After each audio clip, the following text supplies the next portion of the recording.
turns out Stream Elements is owned by a bunch of Holocaust deniers, and Stream Labs are owned by plagiarists. So I had to switch up things here a little bit, everybody. So hope you enjoyed. I will tap the sign that there's no ethical consumption under capitalism. So real talk, but people use that as a excuse. They misuse that quote to get away with like not trying to be ethical. I think it doesn't mean that you should have absolutely no care in the world, but Right. also don't paint yourself into a corner and become obsessed. Hey, this is all true. I'm just saying. I use a lot worse things in my daily life, and benefit from much worse things. And I always say, like, you can't.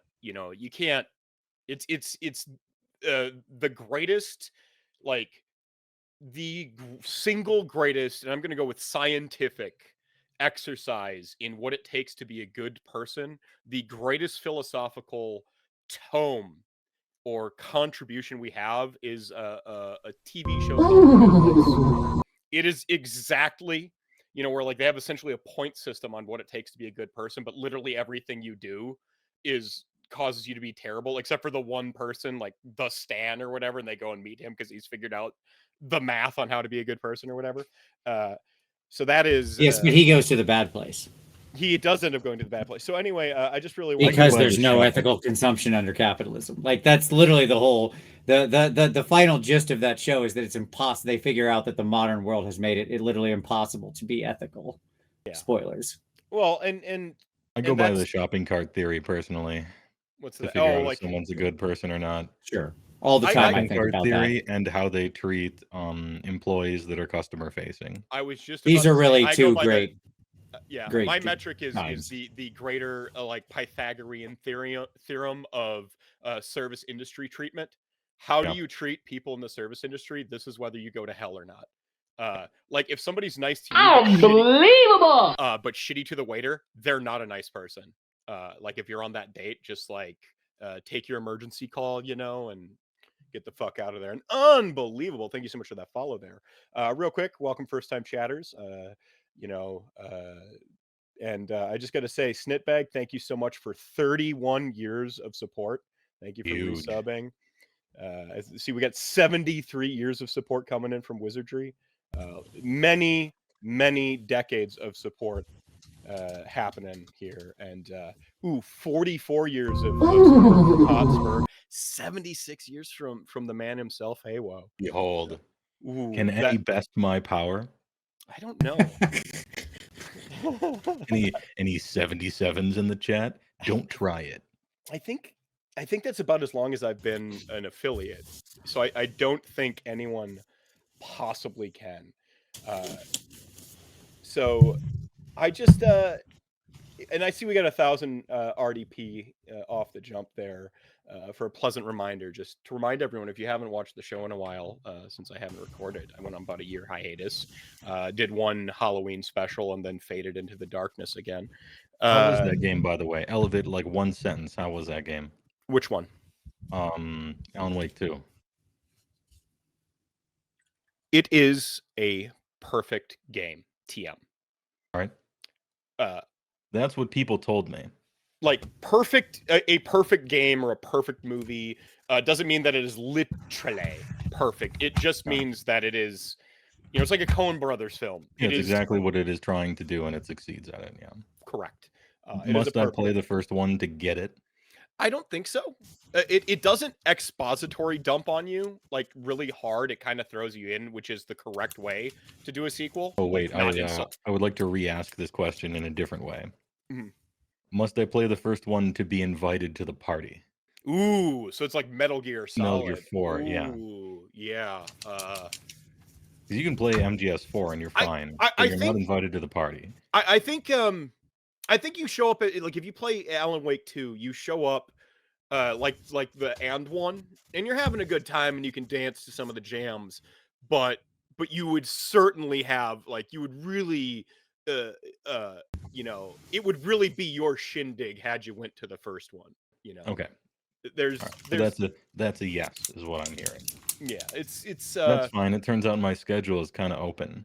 I'm gonna go ahead and that's a lie, but I will be playing Alan Wake 1 anyway. I'm gonna go ahead and spoil one thing right quick here. There is a scene in Alan Wake 1 that is one of my single. By the way, welcome to RantCast if you've never been here. The show that embraces all the tangents and rabbit holes. And what was that bean counting show you were talking about before, Vince? What? The bean counting show where they did the math on being a good person. Oh, The Good Place. Yeah, it's a good place. It's great. Damn, it's an amazingly good show. Doing the math, we have an old world question in chat. I saw that. I don't know what that is. Okay. And moving on. Just like 40K, not certain. No, the question was, are you going to get some movement trays and play, the old world? Buddy, I don't need movement trays to play the old world. I have the models. They're on square bases. I've played 2 games the old world in the last 2 weekends. Nobody would be insane enough to debase and rebase that many Skaven models. I did rebase my entire Skaven. They're all on rounds. I rebased 11,000 points of Skaven onto rounds. Yeah, but I have 13,000 points of Tomb Kings and 8,000 points of Bretonnians still on squares. So no, I played the old world twice in 2 weeks and love it. I've been having a great time. Yeah, so I just wanted to imagine not just having all the old world armies and all the AOS armies and enjoying yourself. Mm-hmm. So imagine fun, right? So I just want to reset a couple things. So the show was called RantCast, which was the greatest red flag I had ADHD in the history of the universe, and I didn't know until right before the year I went on hiatus. So welcome here. And before I get to the topic at hand, I just want to say with Alan Wake 1, we'll call this the cold open, right? With Alan Wake 1, there is a scene in it that is one of my, I don't like ascribing linear values or numerical values to what are essentially 3D dimensional experiences, right?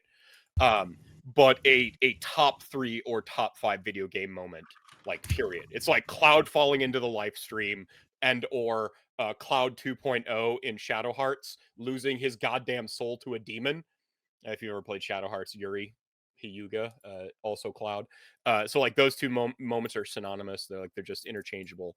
And then there's a moment where you go to the Anderson farm.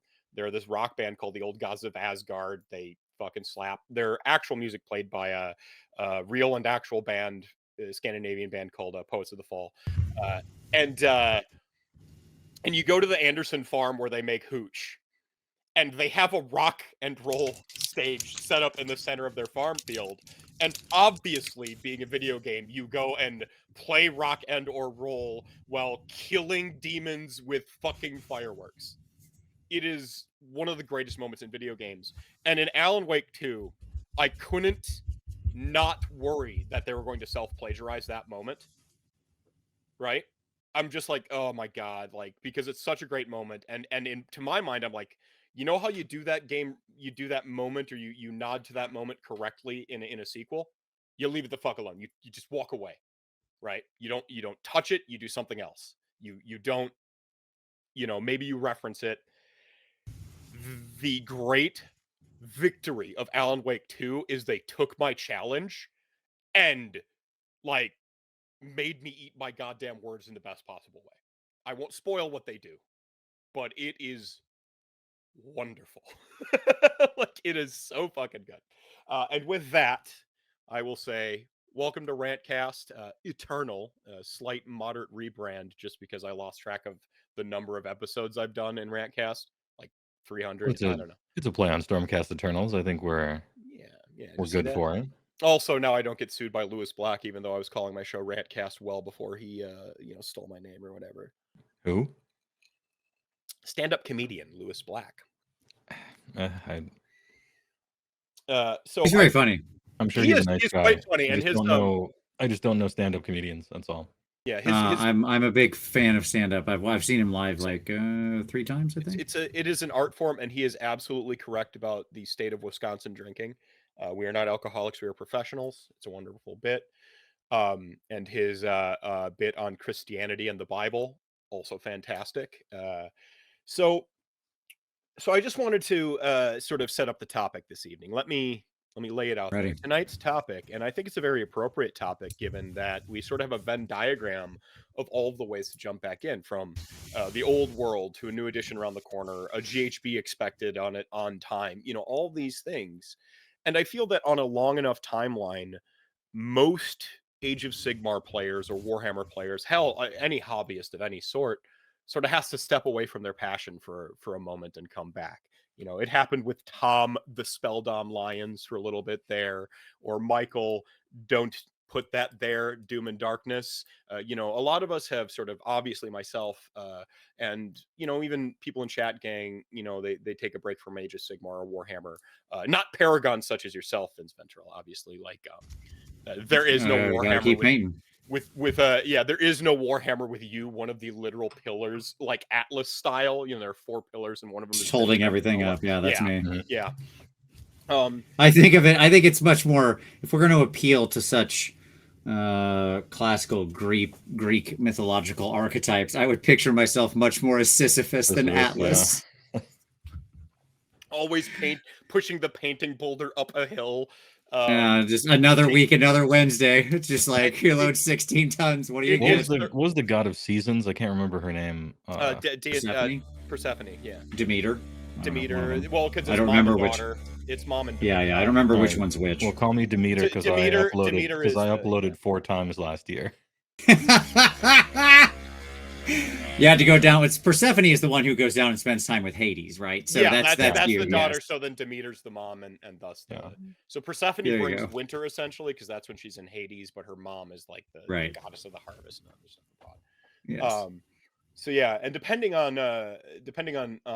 versions of Sisyphus, you are also getting your guts torn out by vultures too upon your rock, right? Like or is that a different? That's a different guy. All right. Or you're absolutely humongous, like in Hades. Yeah, just like that book, Sisyphus Shrugged. True, Sigia Busta. Yeah. Exactly. Yeah. So I just, I guess my favorite book when I was a teenager. Absolutely. Yeah. Oh God. Speaking of no ethical consumption under capitalism, classical author. Worst case scenario of just being the most selfish, hypocritical prick on the universe. Like aggressively leaning into capitalism the wrong in all the worst ways. I don't know if anyone was aware, but I have opinions and I really don't hold them back. On a long enough timeline, everything up here comes out anyway, so I figure why bother. It's really, I did see that old world question from before. I kind of let it roll past to make a joke, but now I regret it. Hey guys, any plans on grabbing the movement tray adapters? Yes, never mind. That was addressed. Most recent Heywoah Plus was next level cultured. Right on. True, Moedank. It's the new stream intro. Yeah, right after that whole Verbalaze thing, which was top comedy, great meme. Men. Hey, whoa, hold on one quick. I just want to say no, go ahead. So like I have many friends who come over every week. That's just sounded like a flex. Humble brag. Yeah, weird. Like I have several. Yeah, I have many friends. I know humans. Friends. No. Yeah, my point is, I more meant like I have a D&D group that's too big is what I was actually thinking in my head. We need to shed a couple people, but at any rate, like I have like a just lottery. We have 8 people who play every week. You right? like Camus? Yeah, I think I've heard you talk about team. Camus. And I have shown them many of your I've shown them your commercials you run on stream because I'm like, somebody made a joke about Macho Man and I was like, oh, okay, hold on. Oh, this will hit. Yeah. This will hit for you. So I had to bring that up, as well as the loop you did of the GoldenEye intro song with the dude who's like, hey, I just need you to make a simple intro to this Nintendo video game. It's not a big deal. It's just a simple, movie tie-in game. I'm going to make this slap like you have never seen before. In the era where tie-in games were notorious for being phoned in. Yes, notorious. Absolutely. Like all the way up through the N64 era, they were notorious for being phoned in. I've shared this story before. But I treat every episode like it's first. So Macho Man Randy Savage, amongst his peers, was regarded as like the greatest cutter of promos of his era. And they would do this thing where they would essentially bet him that he couldn't cut a promo saying this word or doing that. And so they're back in essentially what is their green room. They're eating stuff, and somebody, and I don't remember who, bets him he can't cut a promo with coffee creamer. And that's why he's out there with just like he keeps it was a bet, coffee. and he just ad-libbed It was a bet, the whole and thing. he just destroyed people, and it was. And now we have one of the greatest moments of all time. And if you're editing a meme out of it, by the way, you got to keep those breaths in there. That's where the real humor is. Yeah, we're cream. There's like 2 of them on the Discord soundboard right now. I learned about Discord soundboards, and I'm like, oh shit. People in Discord, they can press a button, it'll play a sound effect. Oof. Oh, yeah. Okay, interesting. Yeah, there's 48 of them. We're maxed out now. I would on purpose turn that shit off because I'm a tyrant. Not to be confused with Saturni Rose, the ultimate greatest tyrant, which does bring me to a pertinent announcement slash thing to get out of the way here while it's on my mind is Rant-a-thon 4 Fast 4 Furious should be coming up this July. Oh yeah, 4 Furious. Yeah. Furious. Folks have begun sending me stuff for donos, and I basically got a box of the second and third edition, like the whole starter sets for Age of Sigmar. Here is our first 2 donos, thanks to the tyrant themselves, Saturni Rose. So shout out Saturni, thank you so much. Big Saturni name drop, yeah.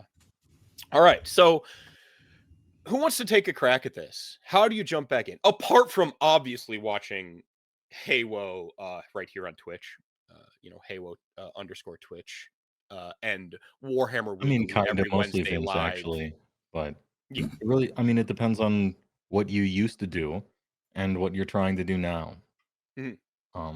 But either way, it really is watching content, right? Is it being kind of submerging yourself back into the world where everybody's talking about it, everybody's excited about it? Ooh, I wonder what the next thing is. Here's a Discord. We're gonna get a game in. You don't have to play a game immediately. Maybe you can watch one. It's kind of like easing back into it, I suppose, in that manner. Okay. It really depends on what your local scene is like, as always. But I got a ton of people on my Discord or in comments and stuff. You are essentially a slave to your local scene. If you live in somewhere and there's one card shop in town and they don't play Magic there, you're probably not going to play Magic. Because there's no one to play with. Same thing for, they got Warhammer tables here, but everybody only plays 40K. And that's like, to be perfectly honest, that's probably a big reason why people choose one game over another in any case. Is everybody in the local store plays Age of Sigmar, so I'll play Age of Sigmar. Everybody in the local store plays 40K, I'll play 40K. There's always that one guy who's incredibly sad who wants to play the Gunslinger war game, and nobody else wants to play the Gunslinger war game. But we live in the digital age, so you can fix that problem a little bit. Playing in real life is nice, and playing on TTS is no substitute, but you can do it, and it's quite fun.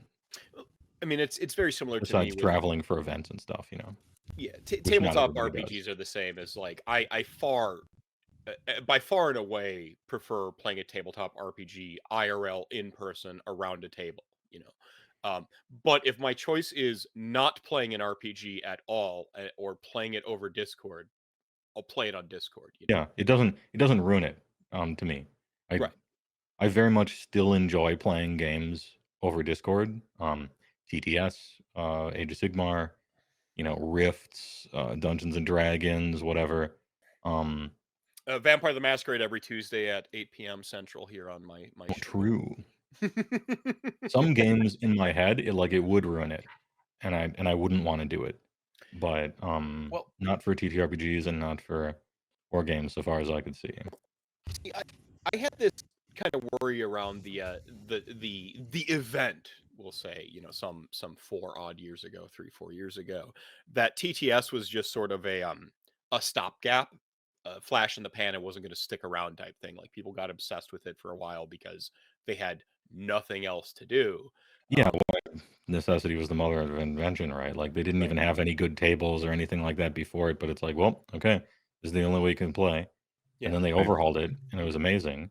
Right. And some stuff is a flash in the pan, and some stuff starts the ball rolling.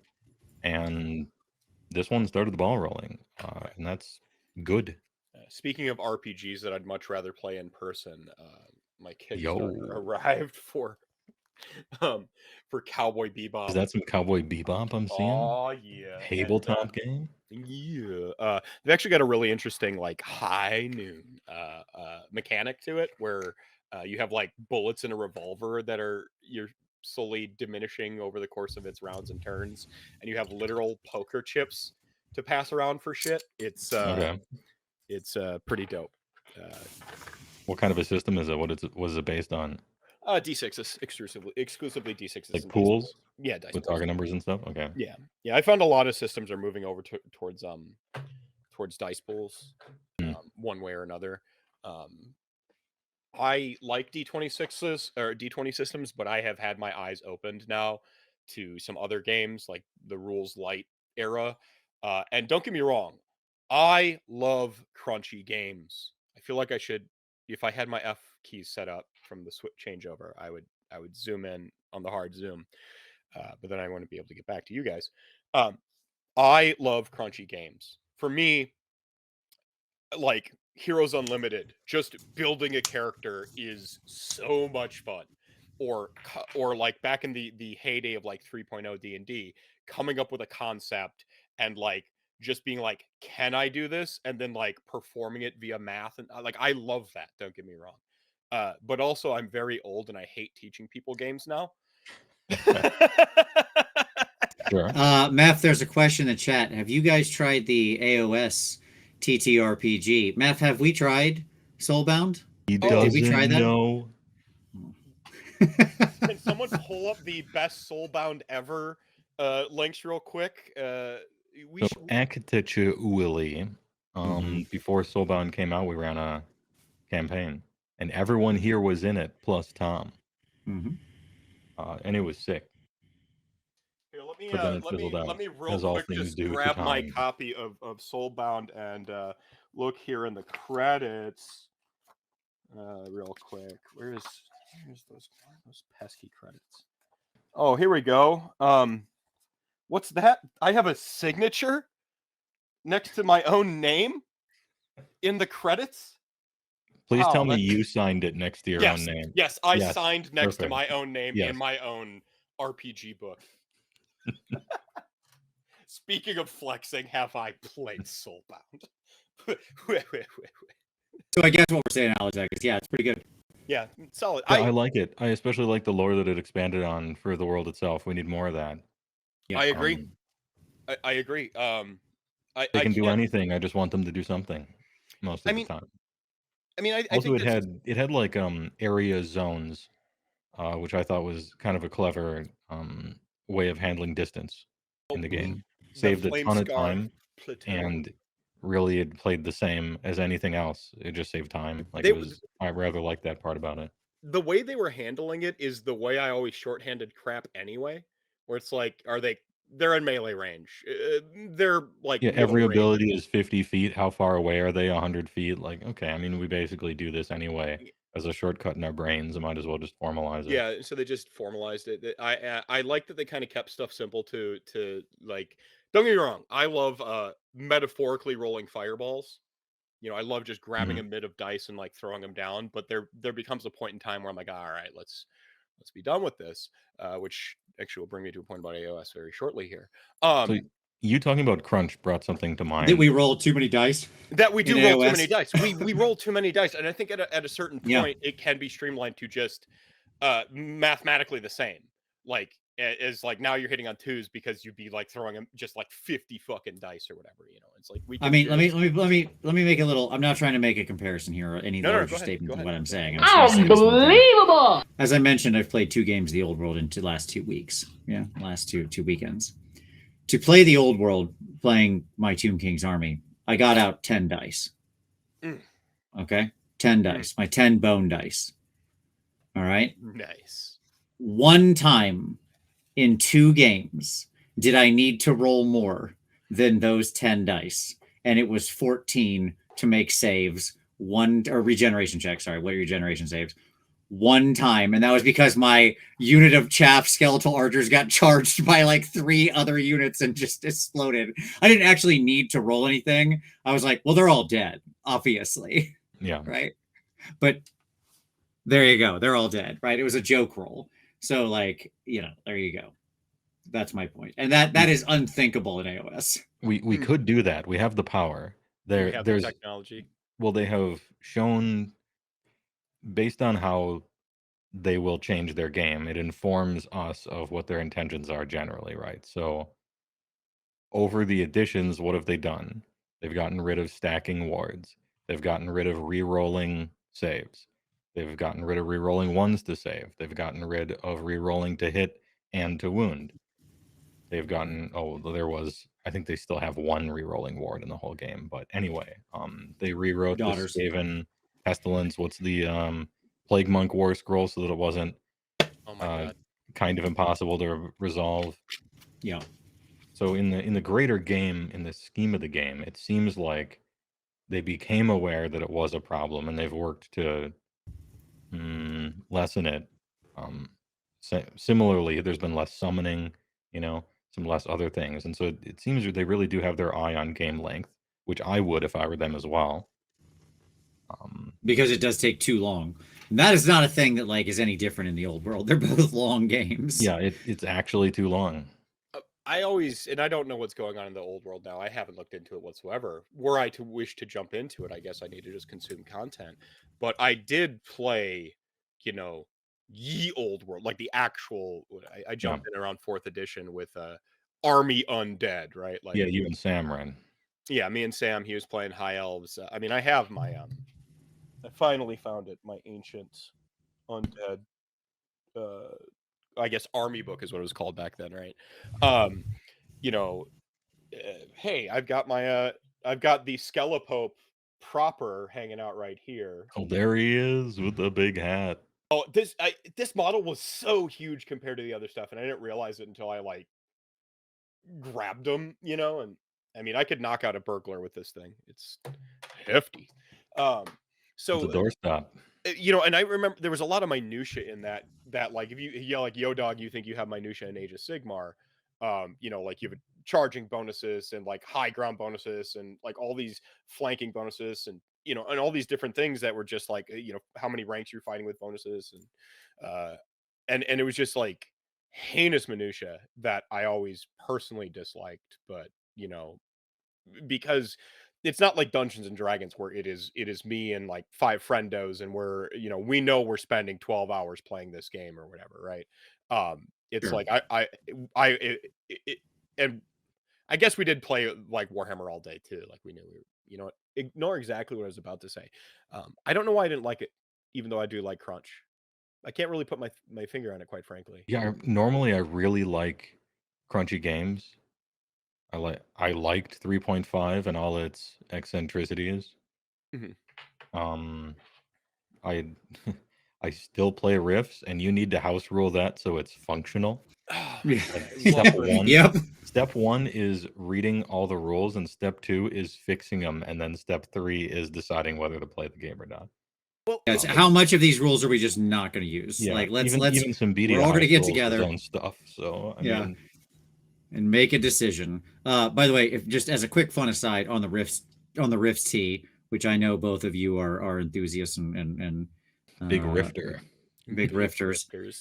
2 funny stories on that. One, Uncle Adam, who is obviously my partner with Snarling Badger and Tabletop Minions Adam, he he now works with the Army Painter, and so he was at a trade show for them somewhat recently in Fort Wayne, Indiana. Okay. And when he was in this trade show at Fort Wayne, Indiana, in the Army Painter booth, who happened to be right across the way from them, but Palladium Games. Okay. Mm-hmm.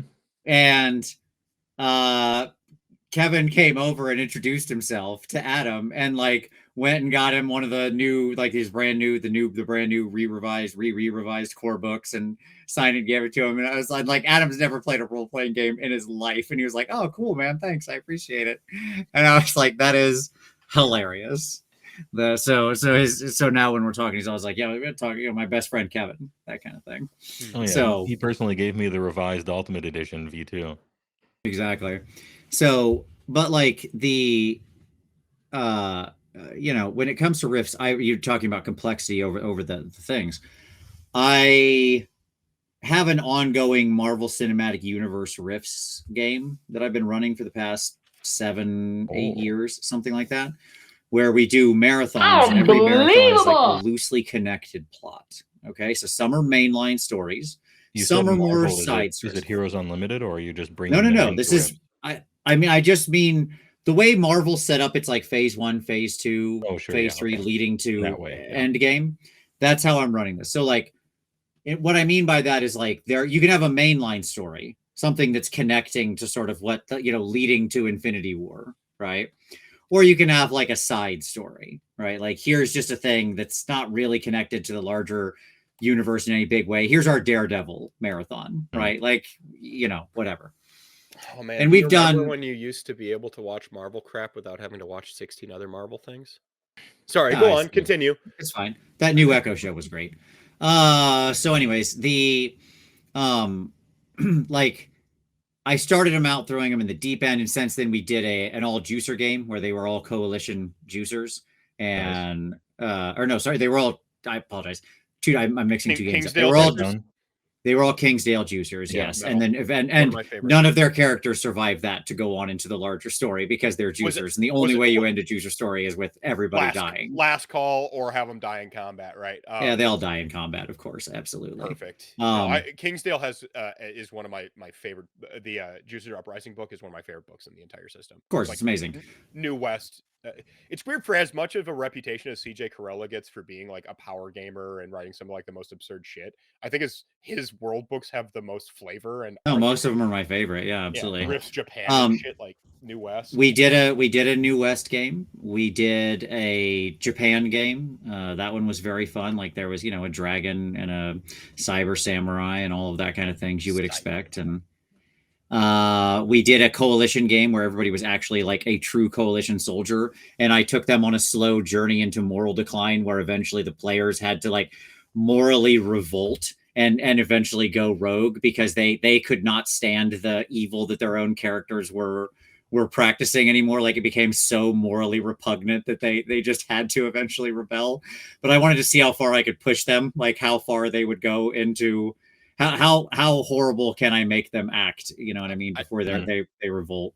I did that once with a coalition campaign, and they got to Lone Star, and that was the button, was like torturing animals, and I'm like, come on, that's like a normal bar. This isn't as absurd as this could have gotten, Sure. So, but anyways, no, it's good. So we've done all these connected games, right? And they all connect to sort of like some of them. There's a loose meta plot running throughout. And so then I wanted to set up. There's been little hints at like the big bad, the sort of like Thanos level big bad thing that's eventually gonna be the problem. And so I wanted to set it up, and so I decided it was finally time. So the last game I ran for them was what I call the gloves off game. And I said, we're gonna play because I needed to introduce the bad guy, and the bad guy is like a galactic level threat, right? Like we're talking Cosmonite level, like Splugorth, like. I mean, those would all be swept aside by this guy like nothing. Like those are toys to the villain. Oh, right? So like temporal mage twinked out, like just the villain is the One. Okay, if you know who the One is from Anvil Galaxy lore. Yeah. Yes, exactly. It's Jet Li. It's Jet Li. No, so like at any rate, so I told him, here's the list of available things, but I can accept others. Just here's suggestions.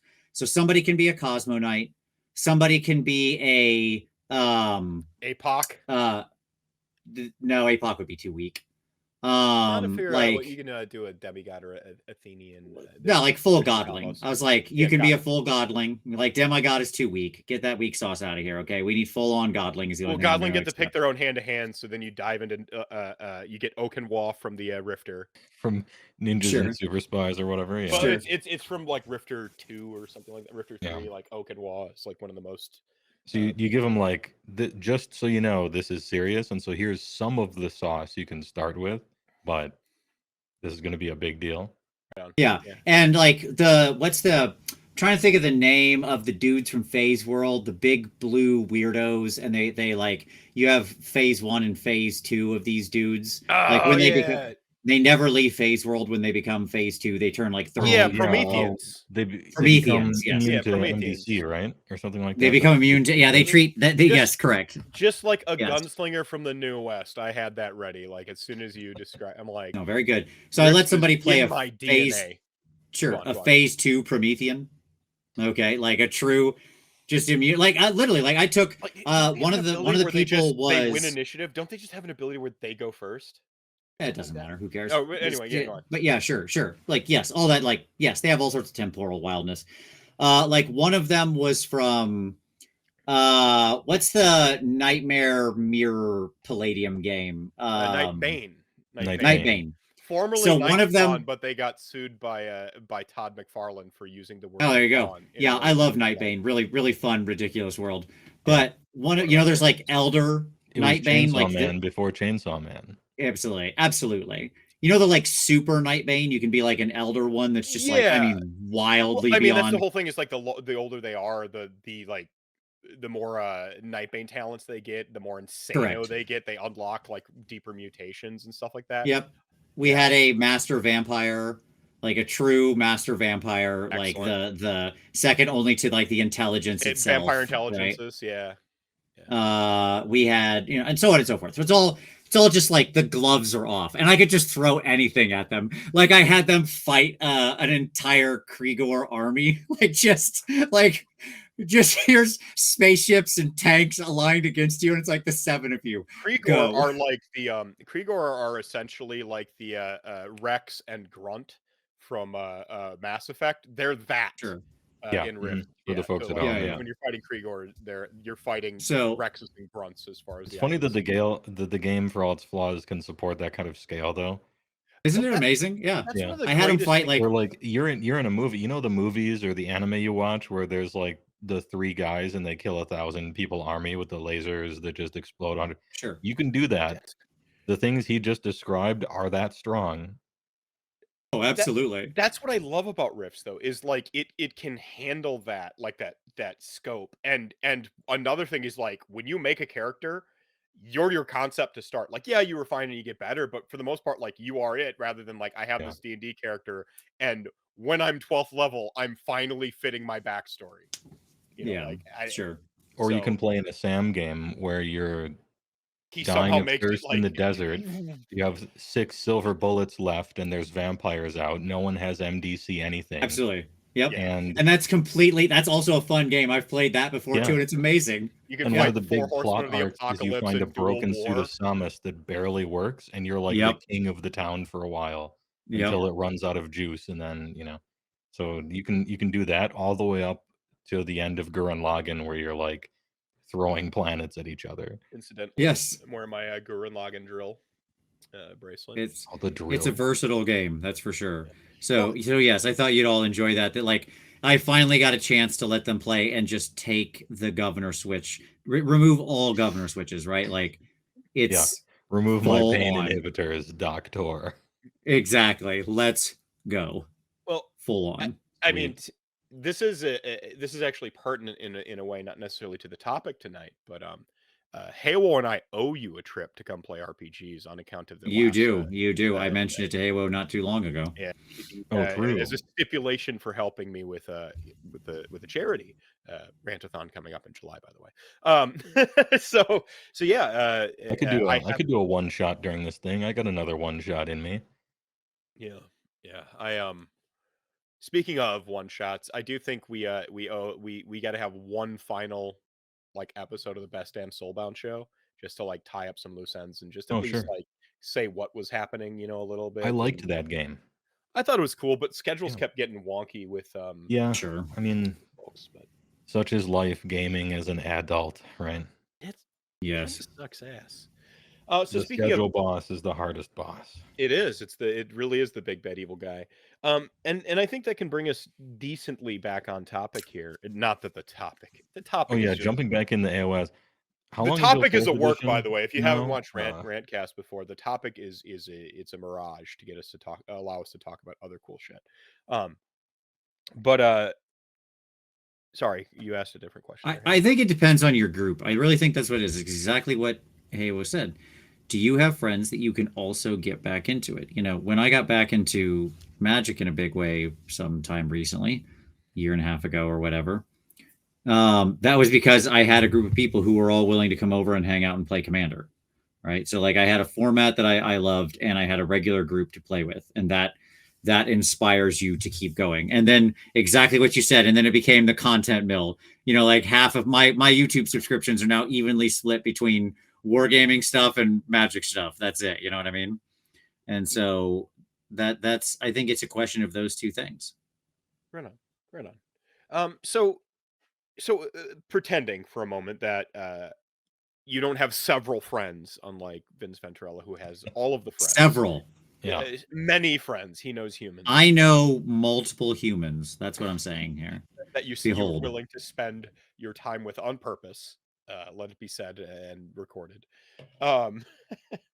So pretending you are an adult. You live on a little bit of an island. You have maybe events in the future or down the line. You're like, you know what? I'm gonna jump back into this thing. I'm gonna go to this LVO, or I'm gonna go to Adepticon or whatever it is. You're like, I'm gonna I haven't played Warhammer in a while. My best friend moved away because he got a job offer for making $1 million somewhere else, and he just had to take it. So yeah, we're gonna schedule a meetup at Adepticon, and now I need to learn again. I need to this thing can feel daunting. You get caught in between editions or GHBs and balancing what's changed. Do you go in with a clean slate? Like, how do you have any thoughts on that? Yeah, like how you pick up all of the changes from point to A to point B, like point A being where you left off, and point B being where the hell it is now. Goddamn homework, and I don't like doing homework. Like, I love games, but I just want to show up at a table, throw down my minis, and Sure. Go ahead. There's a recent trend in gaming, and I first noticed it with Final Fantasy XIV as an alternative to WoW. Whereas the game design of World of Warcraft was, we want you logged in every day, get those metrics, get those I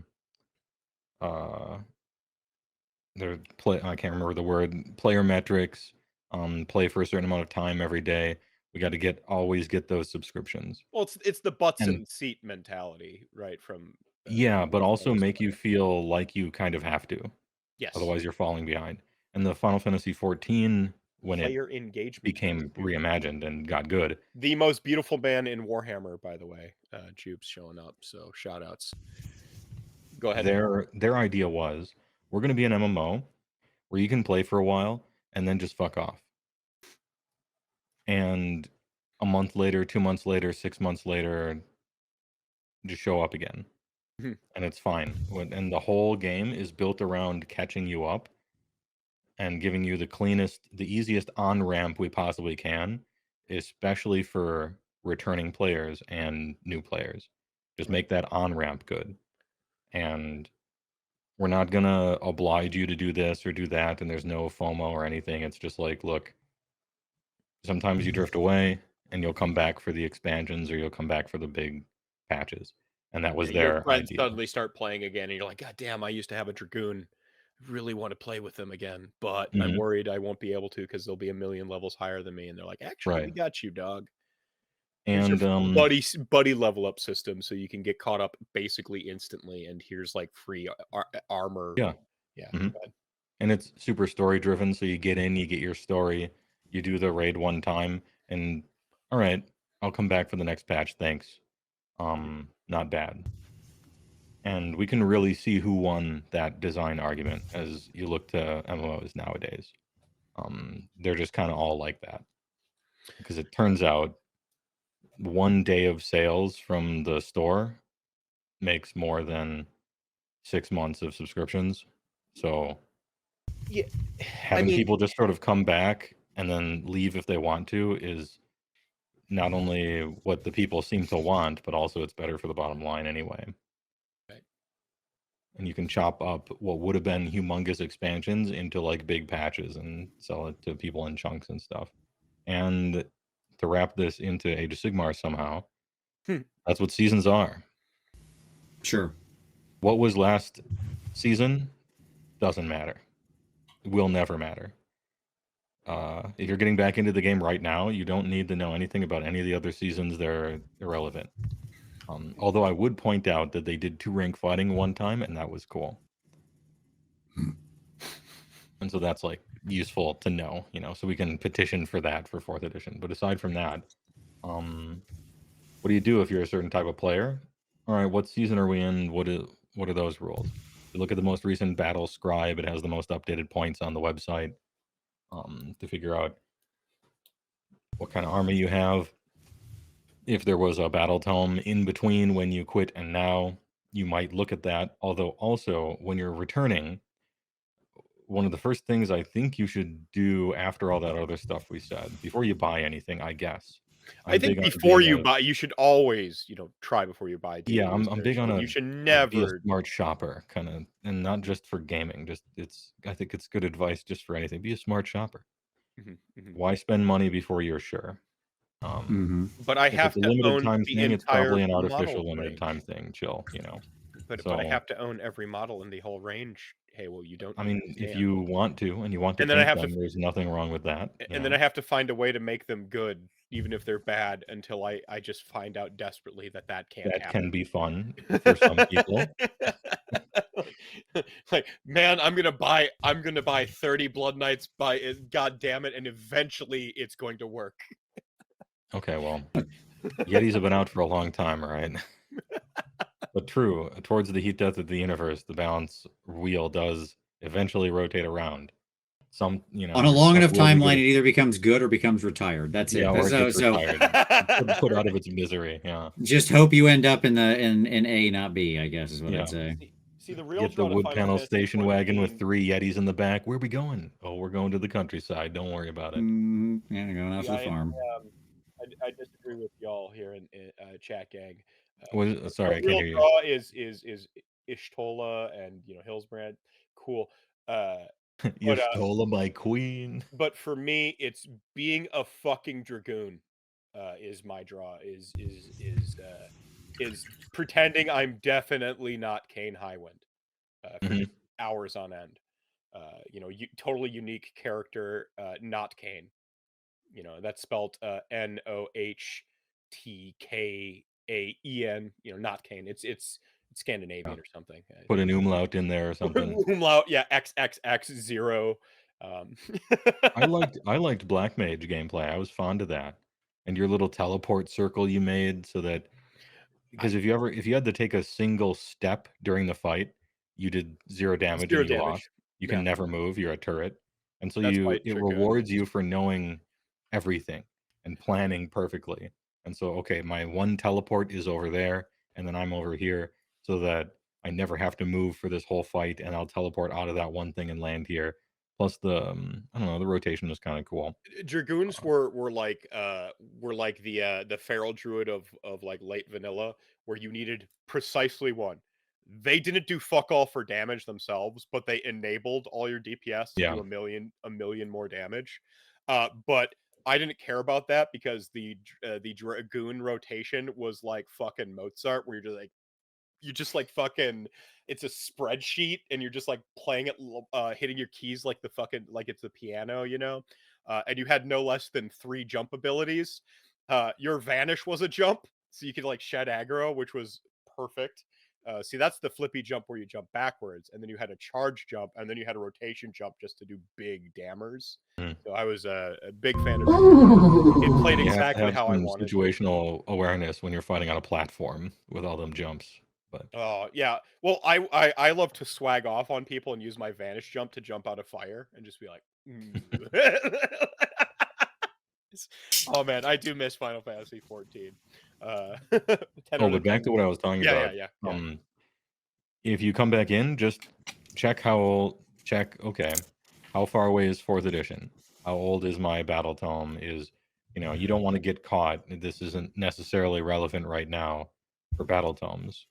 But you don't want to Be caught on the waltz backswing. into a GW store and buy Yeah. Flesh Eater 1, and then you go onto Twitch and you watch a reveal event and Flesh Eater 2 goes on pre-order next week. Like, you don't want to be that person, right?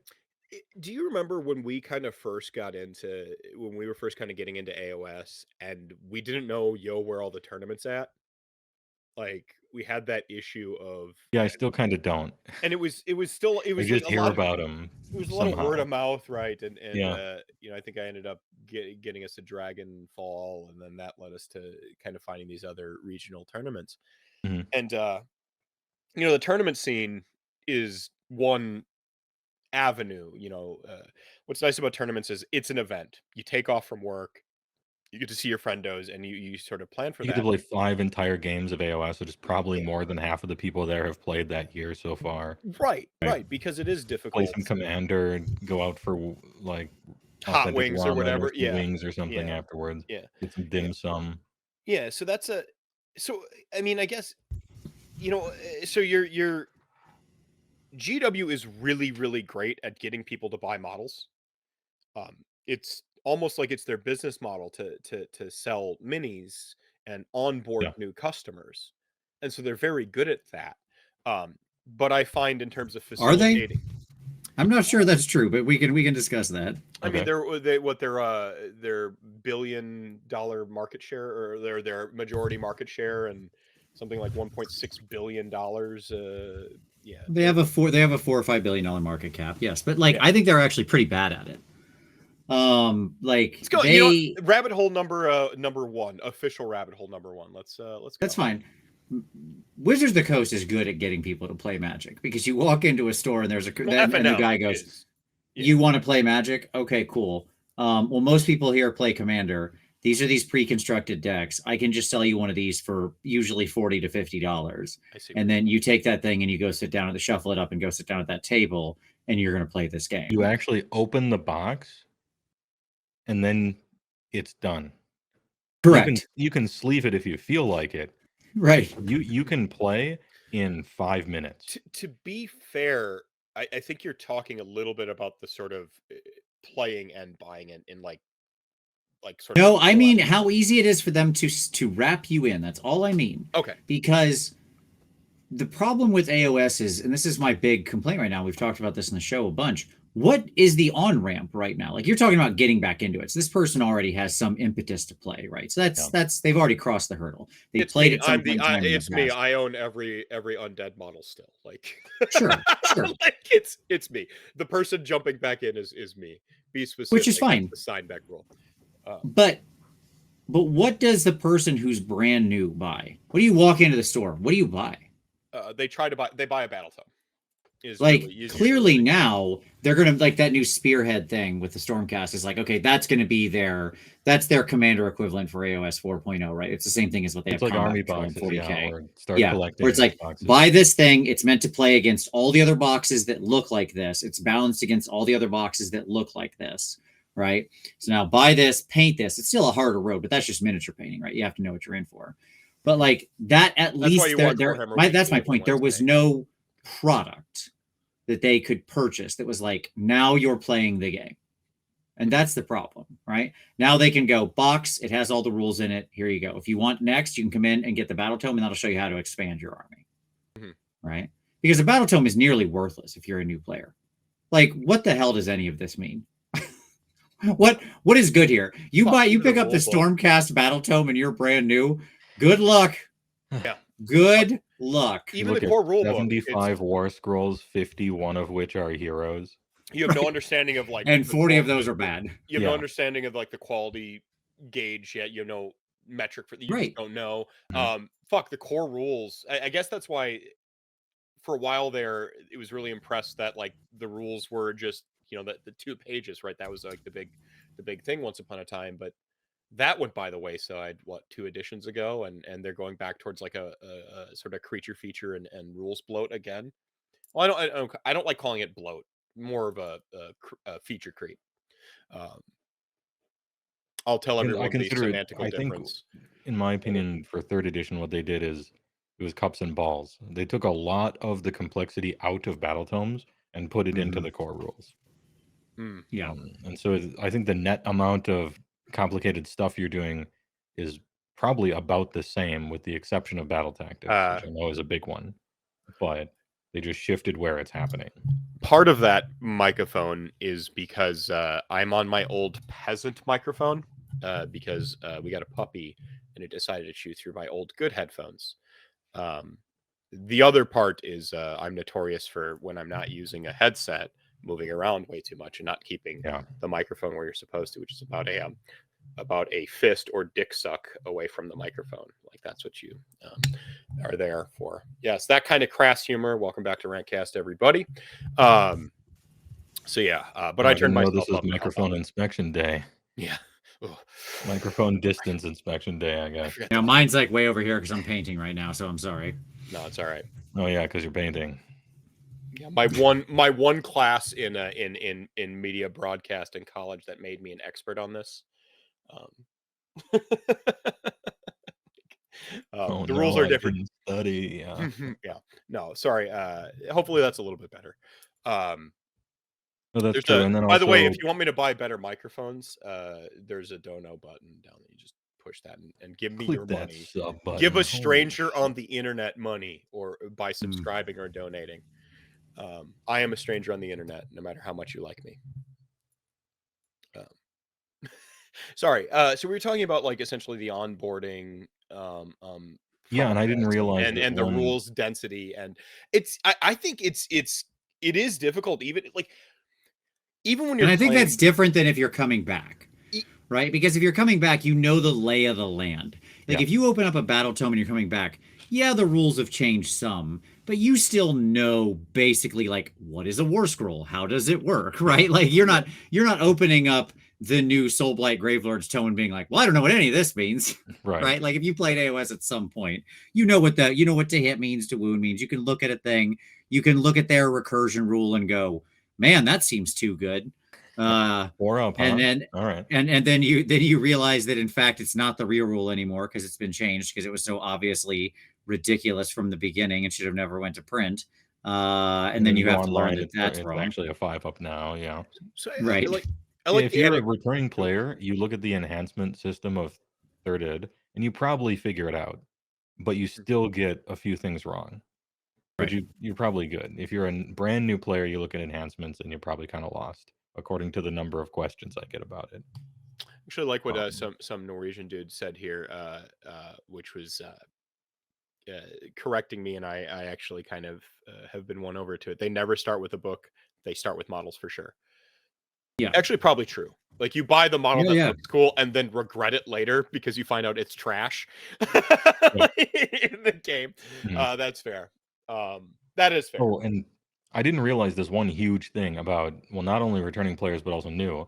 I was completely blinded to this because of my experience, and I learned this when I made one short. You know, YouTube Shorts, that garbage can of a thing, trying to compete with TikTok. Yeah, I didn't want to do that, and then I looked into it, and turns out it's not worth doing. But I made one short, and it was about like getting started with the game.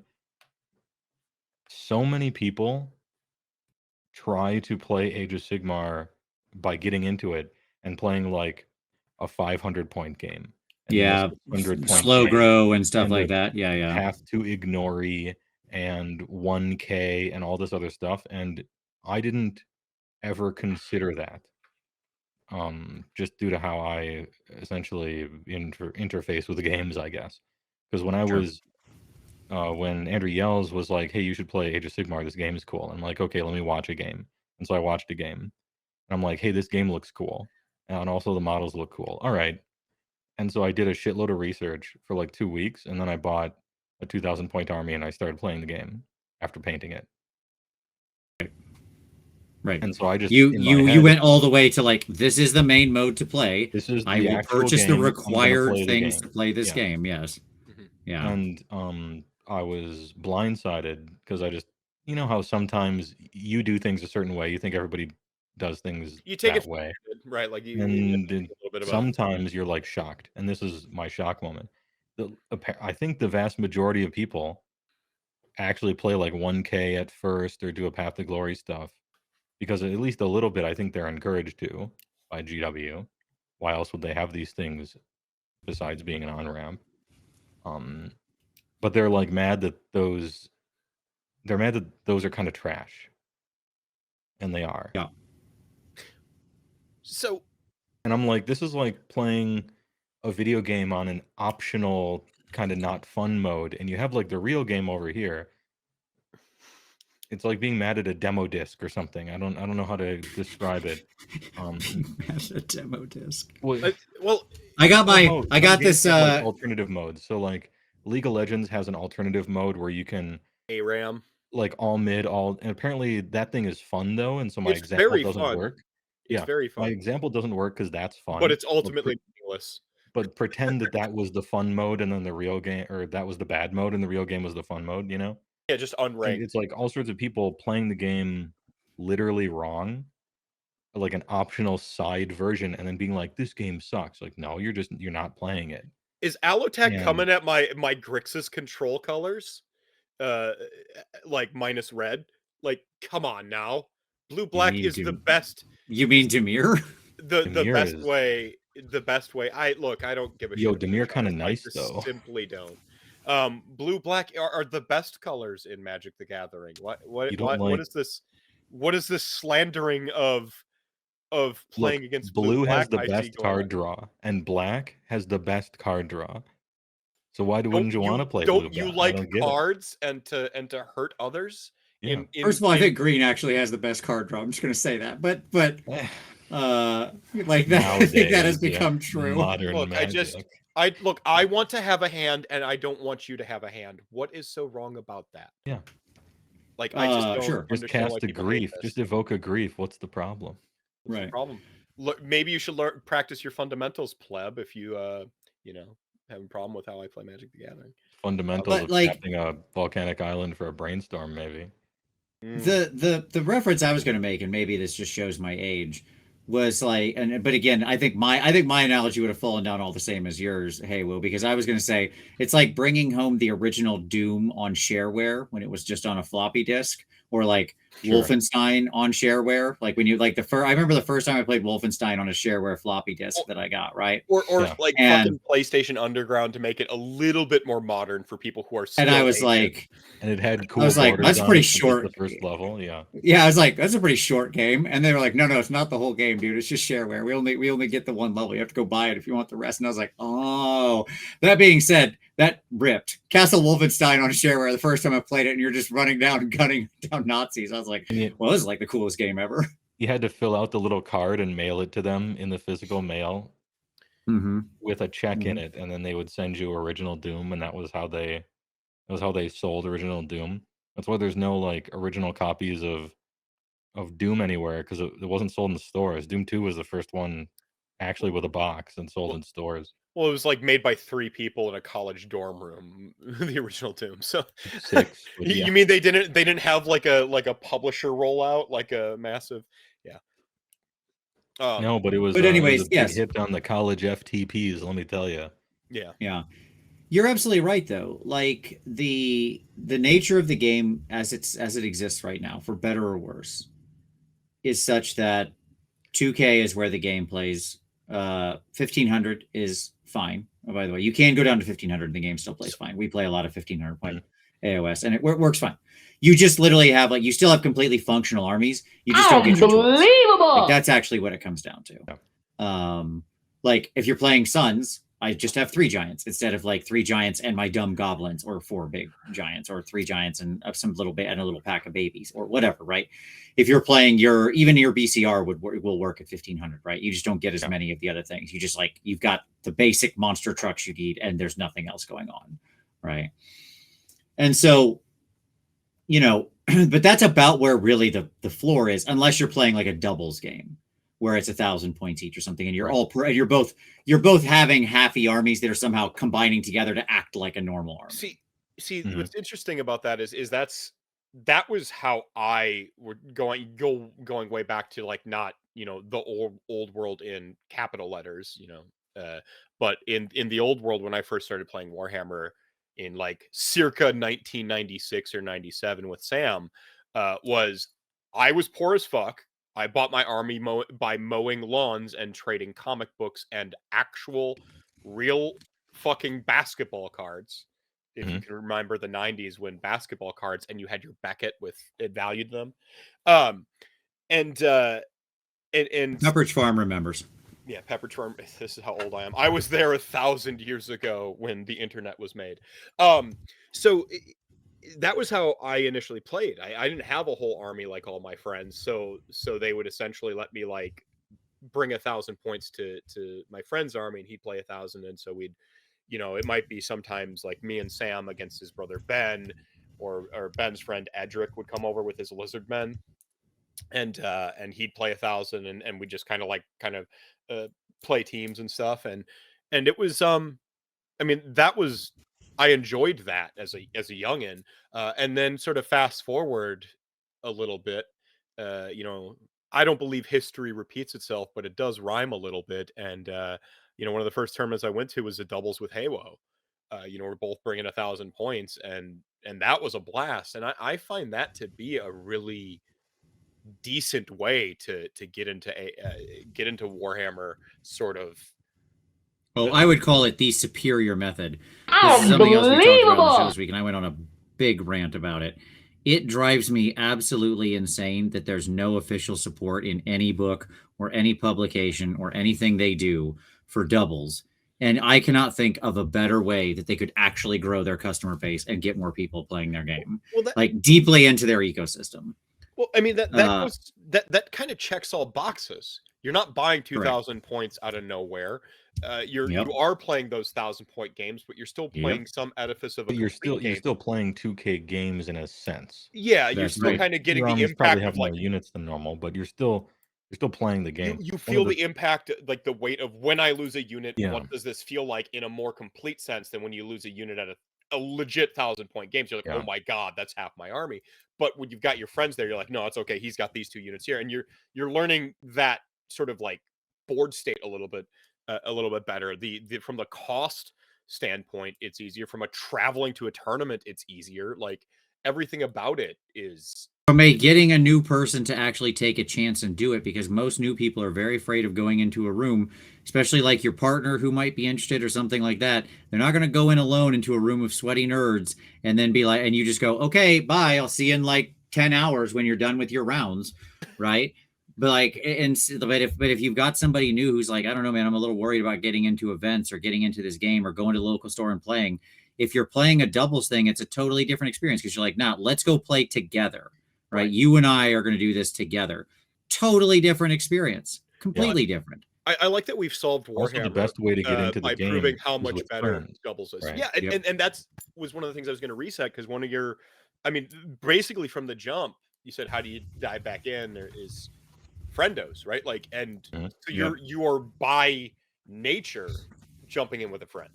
Maybe your friend's got more experience, and so as you're playing, they're sort of guiding you, like, in real time. It's not just, you know, like we talked about Magic and stuff like that.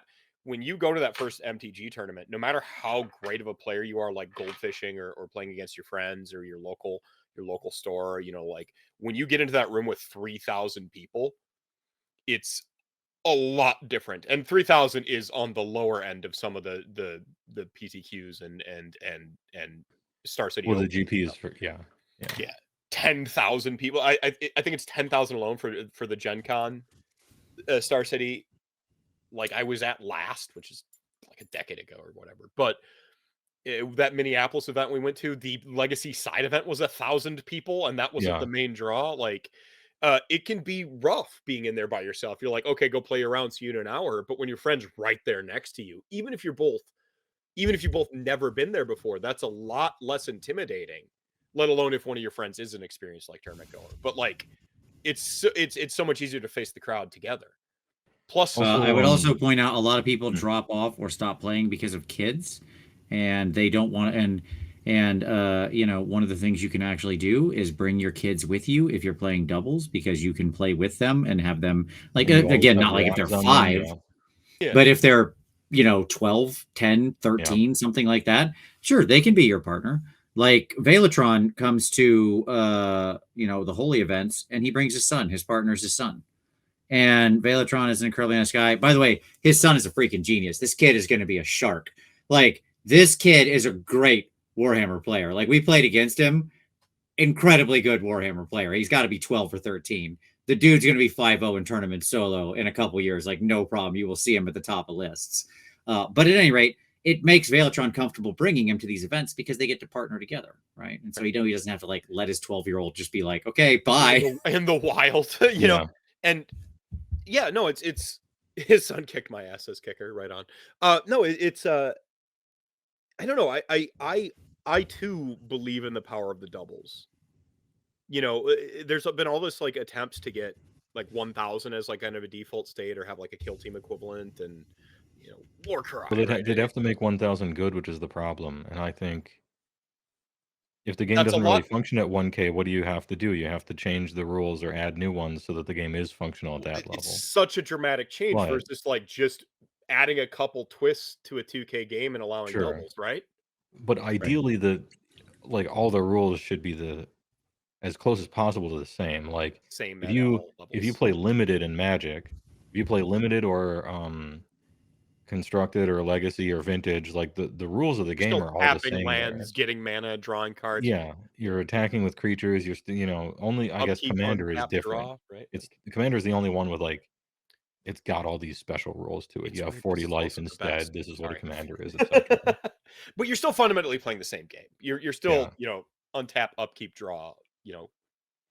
Play mana. Yeah, I mean, to be fair, it's not like it's you go play vintage or legacy, you might not go into the red zone as much. Like, there's deltas, you know what I mean? Like, you might go into the red zone once on a technicality. Right.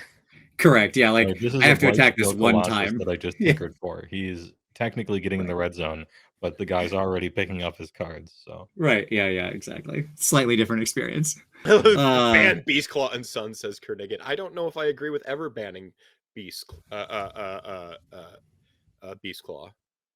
That sounds disgusting to me. 1K isn't bad with some restrictions. Just need to ban Beastclaw and Sons. Oh, I've taken Sons. I recognize that name from my chat. Mods, can somebody shoot that guy? Tom and I at the last holy event did the truly most horrible thing you can do, I think, which is our team pairing was Sons and Soulblight Gravelords. So I had 2 giants, and he took like all the zombies. Oh, go wide, go tall. Yeah, go wide, go tall, baby. It was what we call a horrible play experience, I'm pretty sure, for every one of our opponents, because that's just terrible. That's truly a terrible experience, and I'm sorry, but it was what we wanted to do. So get real off quick, our back. DK Ratesburg. They should stop pretending open play. They should stop pretending narrative play or anything. I half agree. Open play certainly isn't a thing, but narrative play is basically what most people are doing when they first start collecting their armies. They're making up like their own like rando rules, and like it's basically like you're still collecting your army mode, or like let's make shit up and go ham mode, or there is a like when they first added what the hell was it when they first added endless spells. I remember we came with some gnarly rules and stuff like that. So all Warhammer is narrative. I think I think I'd still make a case for narrative play, but open play just isn't a thing. Narrative play is where you're making up or changing the rules fundamentally to I mean, there's some great narrative tournament events. Like, Holy specifically- Wars, right? Like, notwithstanding, yeah. there are I'm not even going to count the holy events. Like, sure, you probably Yeah. could count them as narrative events, but I I wouldn't would. even talk about that. Like, let's talk about anything like what goes on at Nova and Adepticon. There, you actually have a DM'd event. Yeah. Mhm. Right there is a true game master. Yeah. And so in that case, that's a totally different experience. But that's because you have someone there who's like walking you through the experience, saying, "Okay, now we're going to do this. Now you all need to go do this." Right? Like it's Each a round guided there's experience. It's yeah, in a each different round way. there's a slightly different thing. Yeah, no, And that's cool. You just need a but everyone knows person they're spending effort in doing charge doing that. that. That's Yeah, all. everyone knows they're doing that. It's a Yeah. different level, and that's where I said like Hey, I you remember Triumph and Treachery? no. Anyone? One of my favorite memories of getting into Warhammer, and one of my favorite memories of getting into Warhammer is with my friend Sam. The old Warhammer had like narrative battles where they were like literal battles from what had happened in in their timeline or whatever. And one of them was like there's this wagon trying to get from like point A to point B, which is your table size of like Empire, and it's being assaulted by, I believe in the narrative it was Skaven, but I didn't play Skaven. I played Undead, and so we basically took that narrative battle, and I just played my Undead instead. And Empire had like a set number of points, and they just had to like get across, and I was allowed to essentially recycle my models endlessly because like it's just a constant onslaught. And I didn't have the amount of models to field a 2,000 point army. I was still collecting, again, mowing lawns and trading basketball cards to afford this army. And I was able to play that way. That is a narrative mode of gameplay. I see value in narrative, especially. I think they've done that a little bit. Where did they do that? I'm trying to think. Was it in the first Malign stuff? Was it in one of the older GHBs where they did? Yeah, I mean, if you look at the older they've done GHBs, that. they put like Triumph and Treachery and a lot of those different under open play, which I don't think that's true because you're still just playing the normal game. You're just playing it under a slightly different set of rules. Yeah. But like for them, multiplayer and Coalition of Death falls under that stuff, which is weird to me that they would call it open play. But yes, they have those narrative recreation rules in there as well. Yeah, absolutely. And Right. that's great stuff.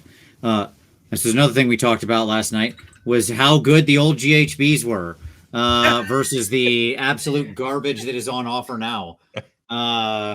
This is the greatest tome that they've published yet to date. General's Handbook 2017, baby. Agree. This is the gold standard. Like, go look no further. Okay. Know how they've forgotten the face of their father? Absolutely. Somebody just asked me on stream like a week or two ago. They're like, what was the best GHB? And I'm like 2017. 2017. I don't even need the I didn't catch the show last night because I was busy, but I noticed the title of it. And I'm like, I bet they're gonna talk about how GHB 2017 was so sick. You are correct, sir. I was so I'll watch it eventually when I want an entire Vince show that just tells me I'm right. I was so I actually, who am I kidding? I haven't watched Warhammer Weekly in like an entire calendar year or more. So sorry, man. You're good, buddy. You don't need to explain you're not watching my show. It's fine. I don't expect anybody to watch my show, and it amazes me that even anybody does every week. It's the passion and thoughtfulness with which you approach your show. Well, last night had a lot of passion. I had some real passion last night. Let me tell you why, because I am passionate about this. I think modern GHBs are utter garbage. I like the ring binder part. That's a good part. So you're on my show, right? You don't have to worry about a modicum of an audience. You can just tee off. I will chip you and like, of course, yeah. Farm and grow my audience, mind you. But in the immediate sense, you can just you know what, Vince Senpai, I didn't watch your show last night. Tell me why modern GHBs are garbage, please. Explain to me. I'm 12. I haven't played Warhammer Age of Sigmar. Sure. I mean, look, I think it's a pretty simple case. When you look at like what we're comparing it to here, right? Like the 2017, you look at the value that was in this book. Now, I mean, like, yes, there's this whole back section of the book here is allegiance abilities. Remember when those were in a book, in this book, and not in your own book? Bothered to print actual battle tomes, yeah. Mm-hmm. But this whole front part, Coalition of Death, playing big multiplayer games, Triumph and Treachery, playing different kinds of multiplayer games, right? Nope. Battle plans for all of it. Then we have Time of War and a bunch of different interesting things like that. We have Realm Gate War recreations, where you're like, actually, as you just said, where you're sort of recreating narrative setups. Unbelievable!